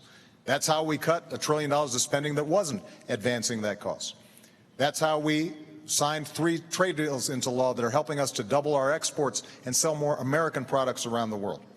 That's how we repealed Don't Ask, Don't Tell. That's how we ended the war in Iraq, as I promised, and that's how we're going to wind down the war in Afghanistan. That's how we went after al-Qaeda and bin Laden. So we've seen progress even under Republican control of the House of Representatives. But ultimately, part of being principled, part of being a leader is, A, being able to describe exactly what it is that you intend to do, not just saying, I'll sit down, but you have to have a plan. Number 2, what's important is occasionally you've got to say no to folks both in your own party and in the other party. And yes, have we had some fights between me and the Republicans when they fought back against us reining in the excesses of Wall Street? Absolutely, because that was a fight that needed to be had. When we were fighting about whether or not we were going to make sure that Americans had more security with their health insurance, and they said no, yes, that was a fight that we needed to have. All right. And so part of leadership and governing is both saying what it is that you are for, but also being willing to say no to some things. And I've got to tell you, Governor Romney, when it comes to his own party during the course of this campaign, has not displayed that willingness to say no to some of the more extreme parts of his party. That brings us to closing statements. There was a coin toss. Governor Romney, you won the toss, and you elected to go last, so you have a closing 2 minutes, Mr. President. Well, Jim, I want to thank you, and I want to thank Governor Romney, because I think this was a terrific debate, and I very much appreciate it. And I want to thank the University of Denver. 4 years ago, we were going through a major crisis, and yet my faith and confidence in the American future is undiminished. And the reason is because of its people. Because the woman I met in North Carolina who decided at 55 to go back to school because she wanted to inspire her daughter and now has a job from that new training that she's gotten. Because a company in Minnesota who was willing to give up salaries and perks for their executives to make sure that they didn't lay off workers during a recession. The auto workers that you meet in Toledo or Detroit take such pride in building the best cars in the world, not just because of a paycheck, but because it gives them that sense of pride that they're helping to build America. And so the question now is, how do we build on those strengths? And everything that I've tried to do, and everything that I'm now proposing for the next 4 years in terms of improving our education system or developing American energy, or making sure that we're closing loopholes for companies that are shipping jobs overseas and focusing on small businesses, companies that are creating jobs here in the United States, or closing our deficit in a responsible, balanced way that allows us to invest in our future. All those things are designed to make sure that the American people, their genius, their grit, their determination is channeled, and they have an opportunity to succeed. And everybody's getting a fair shot, and everybody's getting a fair share. Everybody's doing a fair share, and everybody's playing by the same rules. 4 years ago, I said that I'm not a perfect man and I wouldn't be a perfect president. And that's probably a promise that Governor Romney thinks I've kept. But I also promised that I'd fight every single day on behalf of the American people, and the middle class, and all those who are striving to get in the middle class. I've kept that promise. And if you'll vote for me, then I promise I'll fight just as hard in a second term. Governor Romney, your 2 minute close. Thank you, Jim. And Mr. President, thank you for tuning in this evening.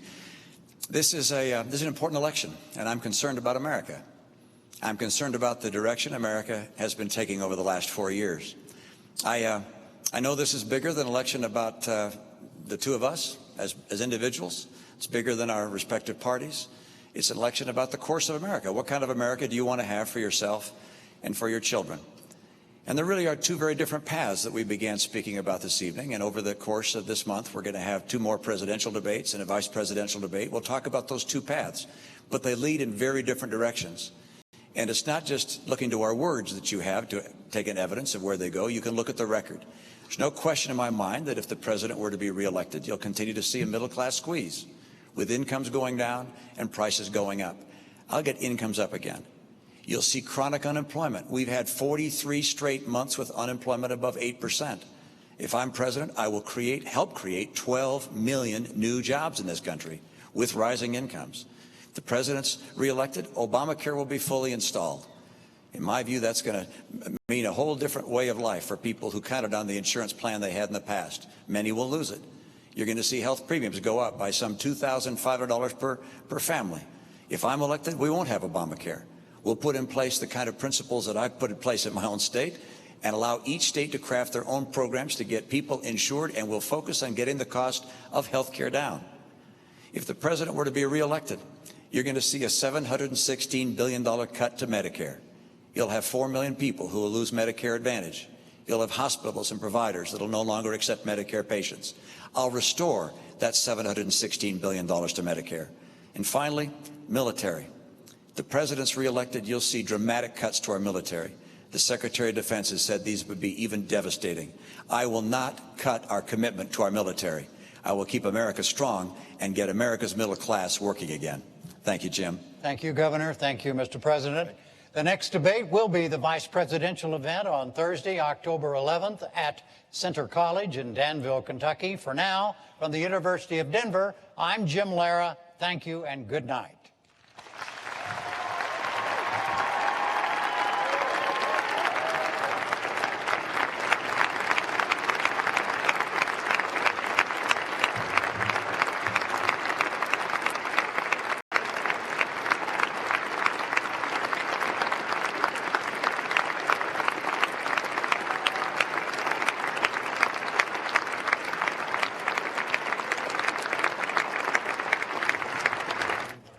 Welcome back. The first presidential debate has just wrapped up, and we've got a full hour of analysis ahead. Let's jump right in with White House correspondent Jackie Combs and Romney reporter Michael Barbaro. So first impressions. I think we all felt like Mitt Romney was the more aggressive of the two here. I think that's right. I mean, after an initial start where it seemed that President Obama was going to kind of have this debate on his own terms, kind of pre-buttling all the attacks, he kept his powder dry for almost the entire second half of the debate, and it was Governor Romney who was landing some of the most significant blows. Just to give you a little bit of a list on Simpson Bowles, why he didn't put it into place if he agreed with it, Romney turned to the president and said, "You've had 4 years, Mr. President. Why didn't you get it done?" On the deficit, said, "You know, you've had 4 years. You pledged to cut the deficit in half. It's in fact soared." Pointed out that $90 billion in green investments were made by the government in companies like Solyndra, and half of them are now out of business. So those were significant attacks. I think the absences were more striking with the president. Where was the 47%, Jackie? You're absolutely right, and and it deprived Governor Romney of perhaps a chance to sort of give a better answer than people have heard from him about what he said in that video. But it just was striking that there was no reference. It would be hard to even point to a subtle reference. And there's another thing that President Obama didn't do, that he preempted this argument about the fact that Governor Romney's charge that he's cut $716 billion from Medicare beneficiaries. He preempted. He was the first one to bring it up and said, no, this is from insurance companies and other health care providers, and we gave Medicare beneficiaries more benefits, and this will make Medicare stronger. But he never returned to it, and Governor Romney repeatedly said that he had cut $716 billion from Medicare, down, up into his closing statement. That was the final time. And we're seeing the old Romney message discipline, right, which comes through at key moments, and this is one of the reputations he's deservedly earned. And every fact checker has debunked that $716 billion claim. It seemed like the president escaped a couple, didn't push back on a bunch of things that could have been pushed back on the board, the medical board. Right. But I also have to say this debate really underscored how different this debate is from the Republican primary debates, because as aggressive and there were no mistakes made. Did you see any mistakes? Not of great significance, no. Yeah, but I can't think that a lot of conservatives are really happy with Mitt Romney's performance, because when you think of some of the things he said, it's definitely checking center. I love regulation. Yeah, I love regulation. Yeah. He loves the Dodd-Frank. The reason he doesn't like Dodd-Frank is because it was too sweet to big banks. He says, I have no $5 trillion tax cut plan. He repeatedly said that, and he said that he's for regulation. He loves regulation as a businessman. And likes green energy. Loves green energy. Right, and those were things, and he repeatedly saying, he said, I'm not going to cut education funding. Conservatives hate that stuff. And he also was talking a lot about bipartisanship. He repeatedly brought up the sort of need to work across the aisle. We've seen a more moderate Mitt Romney emerge in the general election. One of the things I want to point about this debate is it was profoundly in the weeds. Sometimes it felt like two school teachers in the same room, talking to one another, giving a civics lesson, an economics lesson. There was a wonderful tweet from Jeffrey Goldberg about what he imagined people in Boca Raton, Florida, were doing. Were they scratching their heads? This was not a debate with simple, kind of rattle them off, memorable lines. It was interesting because there really were. We were talking before. There sort of really weren't those zinger moments. I mean, there were a couple of quotes and terms that got thrown out. Right. But, they weren't like trickle-down government or it's arithmetic, but there weren't those kind of there you go again, kind of picky moments. But there were some interesting moments. I think President Obama picked his zingers, if we want to call them that, to point out that Governor Romney represents wealth, represents the 1%. Who, for example, his line about people might have expected, Trump was a very fun, playful line. You know, I never thought of Donald Trump as a small business. God knows he doesn't think of himself as a small anything. Anyway, yeah, that was clever, and so it went to some caricature kind of sensibilities we have about Governor Romney. But we didn't have any Bain Capital. We didn't have any Swiss bank accounts. We didn't have any of the sort of I don't know, Jackie, was he being stuff. presidential? Was he being restrained because he's worried about not being restrained? You know, I don't know. I think one calculation is they think that message is already out there. That you know, why should the president, you know, stoop to make it when they think he's been defined. So it's just I think the lack of aggressiveness on the president's part was just a characteristically cautious approach. And the one thing I think the president did well, you could tell he was so determined not to look smug and condescending. He smiled and looked down. We saw a lot of those pearly whites, and I thought he was very effective in looking into the camera and talking directly to the viewers. Especially the first time he did it, I made a note, was when he was going through the math of Romney's tax cut plan, where he said, you've got $5 trillion in a tax cut plan, you've got $2 trillion in additional defense spending. It doesn't add up, and so you can't, you know, how do you then balance the budget? We're going to be talking a lot more, but let's check in with Rick Burke and our fact-checking team. Rick is standing by with Washington's correspondent Annie Lowrey, who's been delving into the back and forth between the candidates on taxes. Megan, thanks very much. One of the most striking exchanges today was when Obama talked about Romney cutting taxes by $3 trillion, or $5 trillion rather. I'm sorry. Let's take a look at the tape. Now, Governor Romney's proposal that he's been promoting for 18 months calls for a $5 trillion tax cut on top of $2 trillion of additional spending for our military. And he is saying that he is going to pay for it by closing loopholes and deductions. The problem is that he's been asked over 100 times how you would close those deductions and loopholes, and he hasn't been able to identify them. And now we have Governor Romney's response. Virtually everything he just said about my tax plan is inaccurate. All right, so if the tax plan he described were a tax plan I was asked to support, I'd say absolutely not. I'm not looking for a $5 trillion tax cut. What I've said is I won't put in place a tax cut that adds to the deficit. That's part one.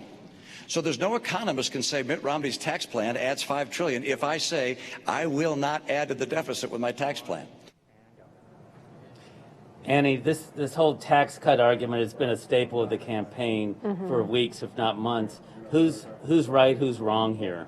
Well, they're both a little bit right and a little bit wrong. So the thrust of President Obama's argument is that Mitt Romney has proposed 20% cuts in all marginal tax rates. That in and of itself would reduce, would be about a $5 trillion tax cut over 10 years. Mr. Romney's response is that he has argued that he's going to make up all of this money by cutting out deductions and loopholes in the tax code, but he hasn't been at all specific about how he would do that. It's very difficult to do, and moreover, it's very difficult to do without raising taxes on middle class and poor folks, which he's promised that he wouldn't. And so you saw it in the debate where they were just talking past each other, floating studies back and forth. And it's very, very hard to adjudicate because Governor Romney really hasn't been detailed about his plans for taxes. What was Obama trying to do here by citing that? So essentially what he was trying to say, he's citing the main study about this, which was done by the Tax Policy Center, which is a very respected organization in Washington, D.C., that showed if you cut marginal tax rates that much, you give billions of dollars of tax cuts to the rich. Right. So if you're going to raise some of that revenue back by taking away their loopholes, their credits, you're not going to be able to make all of that money back. And so if you want to raise the same amount of money, de facto, you have to raise taxes on middle class and poor folks. But this is complicated. And I think that Governor Romney has defended himself in part by playing with that complication. And was Romney's specific denial that he was going to make those cuts anything new, or have we heard that before? We've heard it before. So Governor Romney has made a number of promises that mathematically do not seem to work together. So those have been that he's not going to raise taxes on the middle class or the poor, he's going to raise the same amount of money, and he's going to cut marginal tax rates 20%.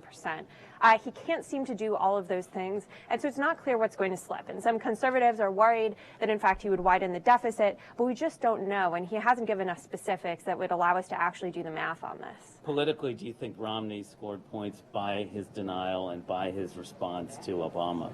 I think so. I think that Governor Romney was very, very insistent that he is going to spark growth that is going to help the numbers add up. And I think that the problem is when you're getting into the minutiae of tax policy, the devil is all in the details, and both candidates got very deep in the details. And I'm not sure that if you didn't have like a graphing calculator in front of you and a detailed knowledge of the American tax code, that you would have been able to say who was right here. And both of them had some things right and some things wrong. But when you're talking trillions, that really kind of gets people's attention, I think. Yeah, absolutely. And it is true that it does seem that Governor Romney is not going to be able to make up all of that revenue, and that he might end up cutting taxes for the rich. Annie, thanks very much. Megan, back to you. Thanks, Rick. For viewers, the candidate's style and delivery is as important to what they say. Media coach Bill McGowan has advised everyone from Jack Welch to Eli Manning, and he joins us now with his take on the candidate's performance. So, Bill, overall impressions, what did you think? I thought the president came out seeming kind of nervous in the beginning. I don't know whether he was a little overloaded with facts and figures, maybe a little overcoached. Sleepy. Yeah, he definitely did not have any good energy coming out of the gate.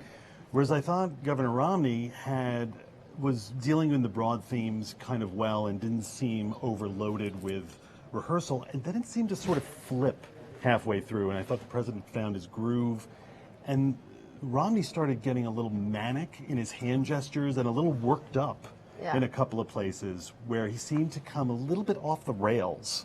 And what about the sort of facial gestures and the eye contact? It seemed like Mitt Romney looked at the president or in the president's direction a lot more than the president looked at Mitt Romney. He seemed to be looking either straight ahead or kind of down at the podium. Yeah. Romney definitely was coached at look at the president. Bring it right to the president. And that was part of the aggressiveness that we were talking about earlier. Sure, and Romney really very rarely looked directly into the camera to say anything.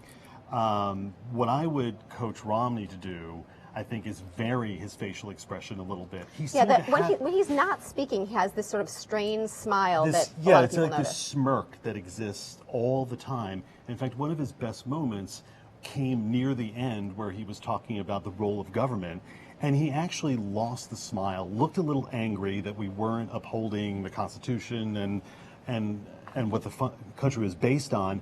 And I thought that was a really good moment for him because he kind of lost that planned, scripted smile. What about the president looking down? Was that sort of defensive? Is there something of sort of defensive crouch in the not making eye contact? Two things I don't think helped the president. One, there was a lot of too much nodding over facts that Romney hit him with. So there was one moment where he said, 23 million people are out of work. And you get nodding from the president, which basically says without words, that's on us. That's bad. And I don't think that serves the person being attacked very well.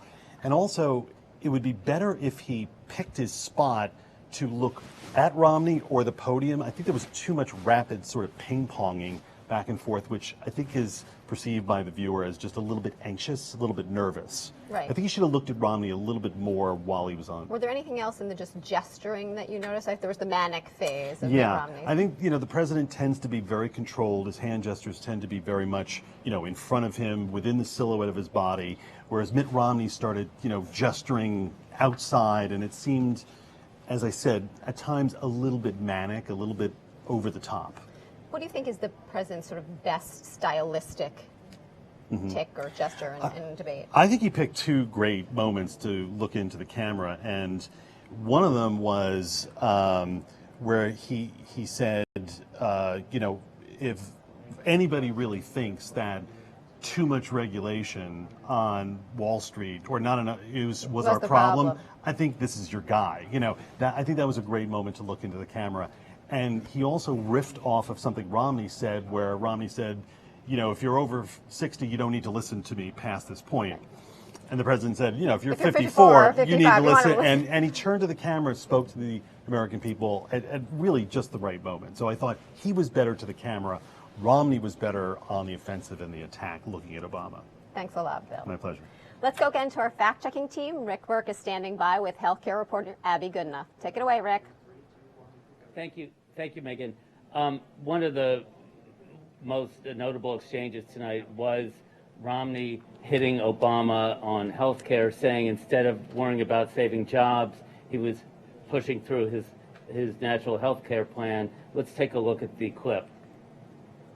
I just don't know how the president could have come into office facing 23 million people out of work, rising unemployment, an economic crisis at the kitchen table, and spent his energy and passion for 2 years fighting for Obamacare instead of fighting for jobs for the American people. It has killed jobs. Has Obamacare killed jobs, in your view? I don't think that Obamacare has killed jobs at this point. It really hasn't been implemented at this point, and we're not talking about it even starting to go into effect until 2014. I think Governor Romney's point there was really to try to slam Obama for, to say that this was a totally partisan law that Obama and Nancy Pelosi and Harry Reid shoved through, regardless of many of the American people not wanting it. He even made the point that Massachusetts, his home state, went so far, this very blue state, as to elect a Republican, Scott Brown, in a special election to the Senate to replace Ted Kennedy. And he said in an attempt to stop Obamacare, and still Obama pushed it through. But then at another point, Obama essentially suggested that the Massachusetts health care plan was the model for what he did. Right, which is absolutely true. What happened in Massachusetts under Governor Romney really was a blueprint for Obamacare. And Governor Romney, he doesn't dispute that, but what he says, it's states should be these incredible laboratories of innovation and creativity, and he says that's what Massachusetts did.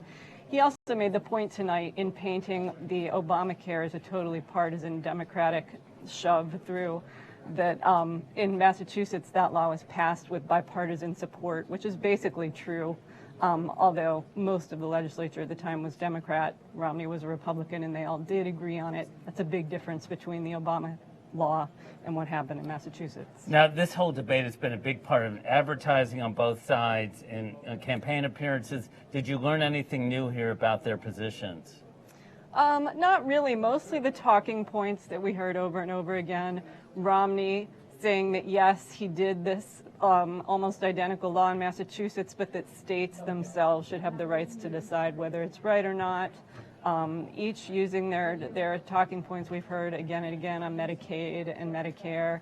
And generally Romney just trying to make the point that nobody likes this law, and it's bad news. Now, Republicans have often called Obamacare is a pejorative term. Obama himself called it that today. What's going on here? And it started, I think, with Romney calling it Obamacare and apologizing to Obama for saying that. And Obama immediately said, it's okay, I like it now. And it's true, he's warmed to it, he's embraced the term. I think he felt it was probably the best thing to do at this point since it's caught on so much. Okay. So. Abby, thanks very much. Megan, let's go back to you. Thanks, Rick. I'm joined again by Jackie Combs and Michael Barbaro. So let's talk a little bit about what we thought their best and worst moments were. Jackie, what did you think were sort of the president's best overall moment or theme of the night? I think he did a fairly good job of doing what he wanted to do, which is to underscore just how few details Governor Romney has in, for all the in his major wonkiness, there was a lot of pushing back on the lack of details. He did it throughout, but there was a point towards the end of the debate where he sort of tied it all together. They'd been talking about Obamacare, and Jim Lair asked what would Romney replace it with, and when it came time to President Obama's turn, he said, this is indicative of Governor Romney's entire, there's a pattern here that we have no details on his tax cuts. We have no details on what he would replace Dodd-Frank with to regulate the financial institutions. And we have no details to speak of on what he would do to replace the Obamacare. And then he had what sounded like one of his zingers, but it came across as not rehearsed. He said, is he keeping the details secret because they're so good? I mean, that's basically what he said. And followed it up with something like, no, it's because he's afraid of what would happen, their political suicide, basically. And so I thought that was good. I mean, I thought in Governor Romney, as we've said, I think he helped. What he needed to do was just hold his own on a stage with the president. He did that. He made no mistakes. So I think I wouldn't be surprised if he's generally scored as the winner in a close contest. To go back to President Obama for a minute, what I think he did very effectively in the beginning was to take a problem that he's had, which is to be thought of as the man of big government, the man of bigger deficits, and turn that onto Mitt Romney and say, he kept repeating those numbers, a $5 trillion tax cut, a $2 trillion military cut that the military doesn't even want, so Obama says. Right.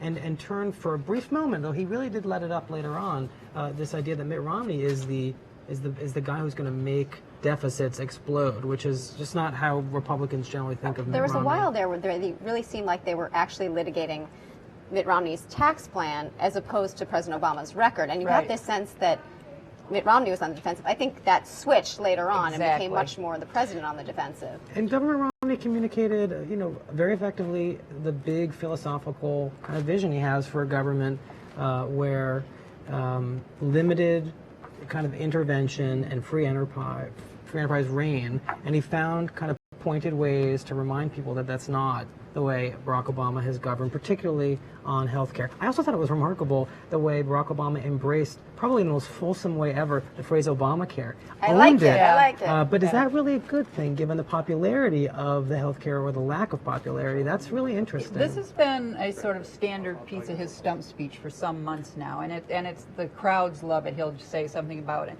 Obamacare, and he says, and I sort of like that. The Republicans think they're making fun of me, but I sort of like it because I do care. And then he would say often, and we can call Romney's plan, Romney doesn't care. And so, I guess it's the audience, this 40 million or however many were watching, got to see it tonight. There was one thing that I nearly forgot, and I made a note to myself, though. It really was a big concession on the president's part that I'm sure a lot of liberals were pulling their hair out. When they briefly were talking about Social Security, Jim Lehrer asked them about it. He said, President Obama started out by saying he and Romney have similar positions, which is that the basic structure is strong, they just need to tweak it. Well, most of President Obama's party is out there saying that Governor Romney wants to privatize Social Security, and which is a position in the past that he's spoken favorably, but he has specifically said, the president is right, that he's not in favor of working towards privatization. But I thought that was a key, it's not often you see someone in a debate conceding ground. Yeah, it's interesting. They were clearly both trying to say, well, I agree with the governor on this, and I agree with the president on that, and clearly trying to both seem super reasonable and not excessively partisan. I think particularly Mitt Romney. By the way, note to watchers and readers, this is not what Romney or Obama rallies look like at all.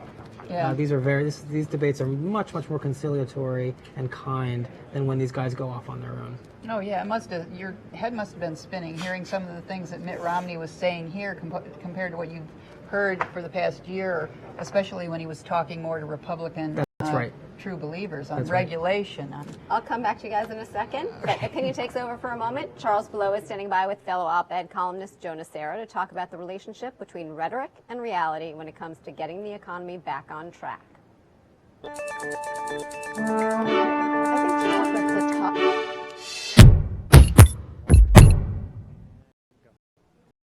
Thanks, Megan. So, Joe, this is right up your alley. This is all math and numbers and economy. What jumped out at you most tonight? Well, what jumped out at me is the idea, that either one of these guys can do as much as they would like to say they can do about creating jobs. Presidents, in the end, are, they're victims of the economy more than drivers of the economy.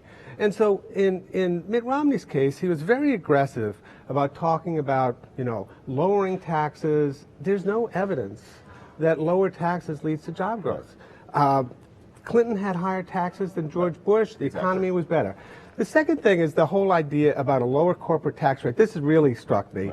You get rid of the deductions. Everybody says that they want that, a lower corporate tax rate with fewer deductions. But in the end, you know, there's a reason we have these deductions. Businesses actually like them. Right.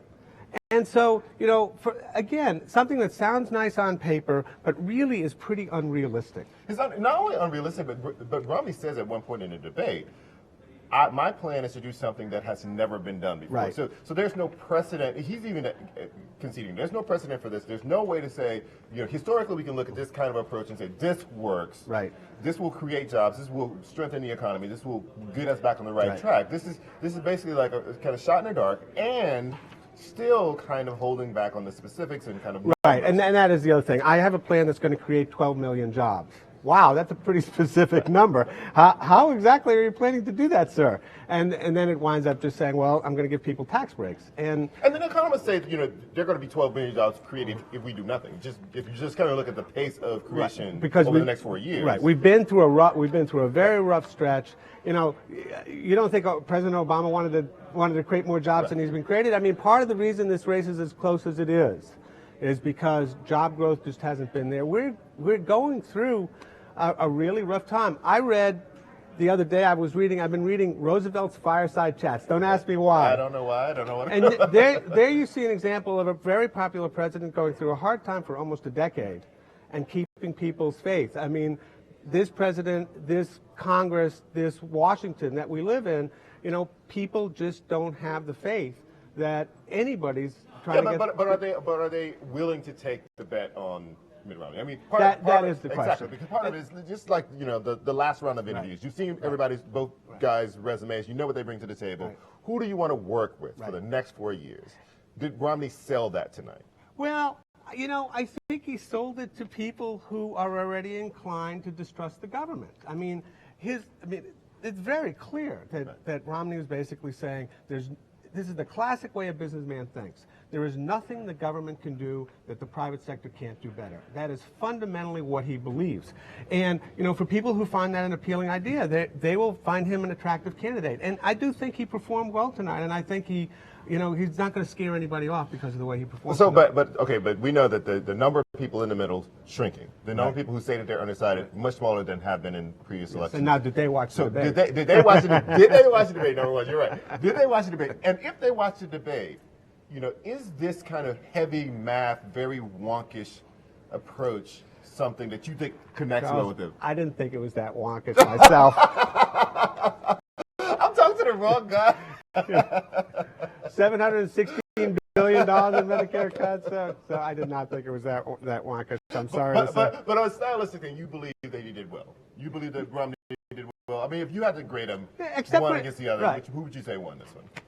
I thought it was basically a tie, which is good for Romney because it means he's playing at the same level as the President of the United States, which is what he was trying to accomplish. So I took a different take of it. I thought boring is bad for Romney, and I think that if it doesn't penetrate, you don't give kind of visionary kind of approach in addition to the kind of very number heavy approach, then you're left with people thinking it feels strong, but I have no idea what he's saying. Right. But he wants people to think of him as somebody who has numbers at the tip of his fingertips, Yes, I think you're right and who can rattle off these things, who can talk about 12 million jobs, who can talk about certain kinds of tax deductions. You know, he's trying to present himself as a businessman. I mean, a word he used a lot was efficiency. I'm going to make the federal government more efficient. That's what he did at Bain Capital. Whether you like it or not, he would take over a company, they would make it more efficient, they would sell it for 3 times the price, and they'd make a lot of money. That's why he's worth $250 million or so. That's how, or whatever. Right. So let me ask you this last question. Why do you think the president didn't bring up the 47% comment? Which I thought was kind of an easy. I was very surprised. Excuse me. I was very surprised by that. And also, Romney kept taking occasional shots at President Obama, and he never sort of punched back. And I think maybe he felt like it was important for him to come across as dignified, as presidential. But that certainly, you know, as you were saying before, gave Romney a kind of aggressiveness that he might not otherwise have had. Yeah, I think it kind of strengthened his hand. I think that's all for us today. I'm pissing back to you, Megan. Take it away. Thanks, Charles. I'm joined again by Jackie Combs and Michael Barbaro. Let's talk about the use of regular people in here. Mitt Romney did a little of the anecdote thing in the beginning, which seemed pretty effective to me, and then kind of dropped it for most of the balance. And we had sort of more personal biography from President Obama. How did you think that worked for either or both of them? Well, Mitt Romney found a collection of folks he's met on the trail, rather than the people he lives with, or that he was the son of, to kind of personalize the campaign for him. There was the couple in Wisconsin he mentioned who were ready to... Might add that they're all from battleground states. Yes, Right. oh yeah, always no mention of Connecticut or New York. Right. Mentioned a couple in Wisconsin ready to drop health care because it's gotten too expensive for them. Small business folks there. Talked about he and his wife Ann Romney meeting people who were struggling through the Obama economy at the beginning of the debate. So there's a long tradition of doing that. What struck me, and we talked about this before the debate, was that he did not exploit the opportunity to talk about himself, where he's from, talk about his father, who was a very successful, popular governor of Michigan, his mother, another public servant who wanted to run for Senate from Michigan. That surprised me. He always seems very uncomfortable talking about his personal biography. I mean, this is a thing we've seen over and over again on the trail, and that it's a thing that he generally leaves to Anne to do or to others to do, but it's just not a comfort zone for him. He did bring in his sons in a way that you didn't seem I thought that was felt a little there was a line he used to talk about, God, I'm a weather-worn father used to sons. 5 sons. Telling me over and over again something, believing it's true if they repeat it, which was meant to be a knock against Obama. But it was Obama from the very beginning, with a shout-out to his wife, Michelle, who made it a much more personal debate. Right. And the talk about his grandmother, which seemed to be sort of the one time he was really trying to use his own biography to talk about how social programs actually affect real people, and using his own life to do that. And that seemed like one of the sort of more personal and I think better moments for him. Yeah, I was struck when they got into their discussion about Medicare, and the president was accusing Governor Romney of wanting to voucherize Medicare.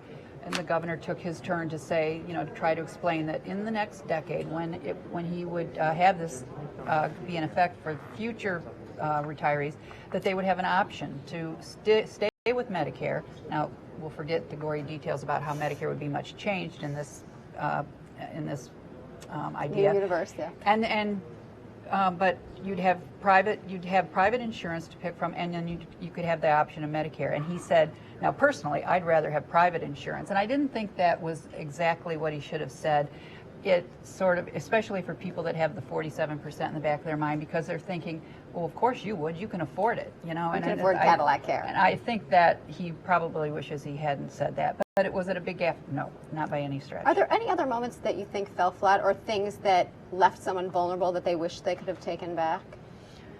I mean, we'll find out from the campaigns tomorrow. Right, some we of those sure things will. Or in the next 5 minutes. Yeah. There were some complicated moments on the part of Governor Romney where I thought he was getting in the weeds. We talked about this before. He talked about an economy tax. It was meant to be a critique of President Obama. I didn't understand exactly what he meant by that. Right. Was lost on me too, but so you're not going to get any help from me. And were there zingers that you thought really were the ones that landed? Trickle-down government seemed like a thing that could kind of maybe sort of just stuck for a second.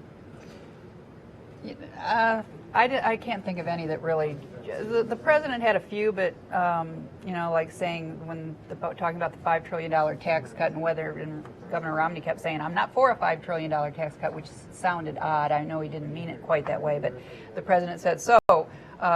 In other words, he's saying that his big bold idea is never mind, and which had the benefit of it was a bit of a zinger, but it also didn't look canned. I'm just looking at my notes here. One of the names that didn't come up, talking about personalities and people, was George Bush, although he kind of loomed over this debate in an interesting way. Yeah, I mean, President Obama did invoke him once, I think, in that sort of comparison. Not by name. Right. Although Bill Clinton yes, there's a drinking game. mentioned by both these guys. And I thought it was very interesting because he could have taken the opportunity to say, you are looking at the next George Bush. Look at the way he's going to build up deficit. But it was one of the many things he didn't bring up. Yeah. There was some also invocation of Ronald Reagan, which I think there was actually bipartisan. Barack Obama. I think they both brought him up at various points. This is the new era of we must talk about Ronald Reagan and we must talk about Bill Clinton in positive terms. I have to say, the older I get, and having, I knew Tip O'Neill, I was in Washington when Ronald Reagan was president. The glorifying The idea of that this was like some sort of golden age of bipartisanship just makes me a little bit, I don't know if it makes me want to laugh or cry, but you know, but the difference, there were some big moments. Obviously, they did come to agreement on some big things eventually, but there was plenty of partisanship. We're going to go by to Jim Roberts, who's standing by with Andrew Fitzgerald, the managing editor of editorial programming at Twitter. He's already compiled some data on the social media response to the debate, so take it away, Jim. Thank you, Megan. I know Andrew and Twitter are probably still crunching numbers because my guess is you got a lot of numbers to crunch. That's right. Yeah, a big night for Twitter. Very big night for Twitter. Actually, as yet, the most tweeted about political event thus far in Twitter's history, above the last night of the Democratic National Convention, which was the previous record holder. Okay. What sort of trends can you point to? I mean, just from your early analysis of what people were paying attention to. Well, I tell you, I think the big winner of the night was probably Big Bird. Okay. Big Bird, the mention of Big Bird by Mitt Romney inspired at least 17,000 tweets per minute. Okay. And over 10,000 tweets per minute about the term PBS, and no less than 3 fake parody Big Bird accounts. There you go. Just for a little bit of context, what Romney was saying when he was invoking Big Bird was essentially that he would cut the federal subsidies to PBS. So he did have a real point to it, but he made it a little livelier. I think we have a clip. Let's take a look at that real quick. First of all, I will eliminate all programs by this test if they don't pass it. Is the program so critical it's worth borrowing money from China to pay for it? And if not, I'll get rid of it. Obamacare is on my list. I apologize, Mr. President. I use that term with all respect, by the way. Good. Okay, good. So I'll get rid of that. I'm sorry, Jim. I'm going to stop the subsidy to PBS. I'm going to stop other things. I like PBS. I love Big Bird. I actually like you too. But I'm not going to keep on spending money on things to borrow money from China to pay for. Okay, so you were saying 17,000 tweets, and that's tweets per minute, right? Okay, and that's just including the phrase "Big Bird." Okay, and for PBS, similar response? About 10,000 tweets per minute, probably a little bit more than that. Okay. You know, Andrew, when I listened to the debate, there was a lot of policy. You know, we spent a lot of time on tax cuts, a lot of time on jobs, Medicare, Obamacare. Some of them are very complicated topics, not the kinds of things that sort of render themselves easily in 140 characters. How did that work out for people? Were they, I mean, did people plunge into these difficult topics or move toward Big Bird? We definitely saw a lot of people tweeting phrases that Governor Romney or the president would say. Right. But then additionally, we saw a lot of people retweeting tweets that were calling for or delivering a fact check. And so hopefully some of them came from the New York Times. Yes, maybe? indeed. Okay. Indeed. Right. But yeah, I think some of the most retweeted tweets of the night in our analysis so far were tweets that were delivering fact check information. Okay. Any particular issues that people seem to be most, hungry for? So, for example, one of the big ones was about Romney's claim that Obama doubled deficits. And so there was a tweet from factcheck.org, which has already received over 4,000 retweets, saying that when Obama inherited $1.2 trillion in deficit when he took office in fiscal year 2009, which ended with a $1.4 trillion deficit. Mm-hmm.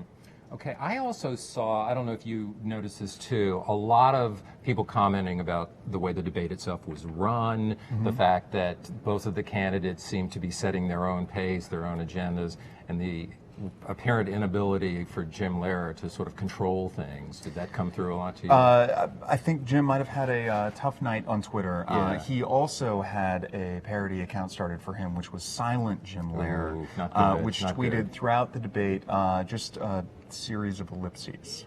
Okay, all right. Well, the other thing that I wanted to talk about really briefly was, okay, we don't normally declare winners and losers of the debates, certainly not in the first half an hour of post-game analysis. I do know that you guys are capable of doing some sentiment analysis, and I would assume that's something that you're going to be working on as the night goes on.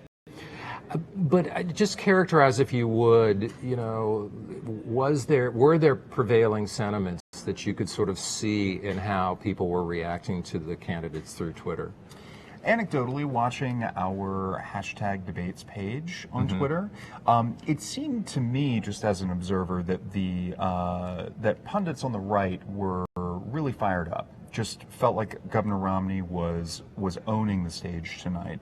And so, for example, some of the tweets from, say, Karl Rove received very high retweet counts. So there was a tweet from Karl Rove with nearly 1,000 retweets saying very simply, "Mr. Obama, you're not Bill Clinton." Wow, that's pretty tough. And did you sense among, say, Obama supporters any sense of disappointment or, you know, a feeling that maybe he wasn't taking the debate enough to Romney? If Romney supporters on Twitter tonight in the political sphere were cheering on their candidate, it seemed like Obama supporters were kind of giving their candidate notes. Okay, that's interesting. I also saw in the post-game analysis a fair amount of conversation about MSNBC. A couple of people were commenting on the fact, or what they characterized as a meltdown on MSNBC of commentators who just didn't feel like, you know, Obama had held his ground as much as, you know, is that certainly they would have liked. Yeah, yeah, and definitely the interesting thing that's happening on Twitter right now is everyone is analyzing the post-debate analysis, which is a lot of fun. Well, listen, I hope that in the next day or two you can provide us some information that'll help, you know, make that determination. Anything you're looking for the next 3 more debates? I think that analysis is something that we're incredibly interested in. We've been tracking the sentiment around the candidates for the last several months with our Twitter political index, and I'm very curious to see how the candidates' performance in each of the debates will affect their Twitter political index scores. Cumulative. Okay. Magic Andrew, thank you very much for coming. We'll hope to do this again. Okay. My pleasure. Thanks a lot. Okay, Megan, I'm sending it back to you. Thanks, Jim. Before we go, I have some closing thoughts from Michael Barbaro and Jackie Calms.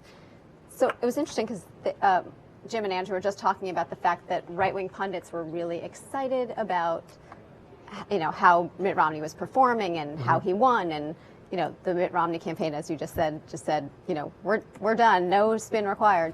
But as you were talking about, Jackie, before, there really wasn't a lot of defense, full-throated defense of conservative principles here. It was very sort of moderate. Right. I mean, we've all been sort of trained through the past year by nearly 24 Republican debates, and when I think about, if I know you're you kept a saying this is not a primary debate. This is not a Republican primary. If I'm a conservative in the audience and I'm hearing Mitt Romney, he in the first half hour was so on the defensive.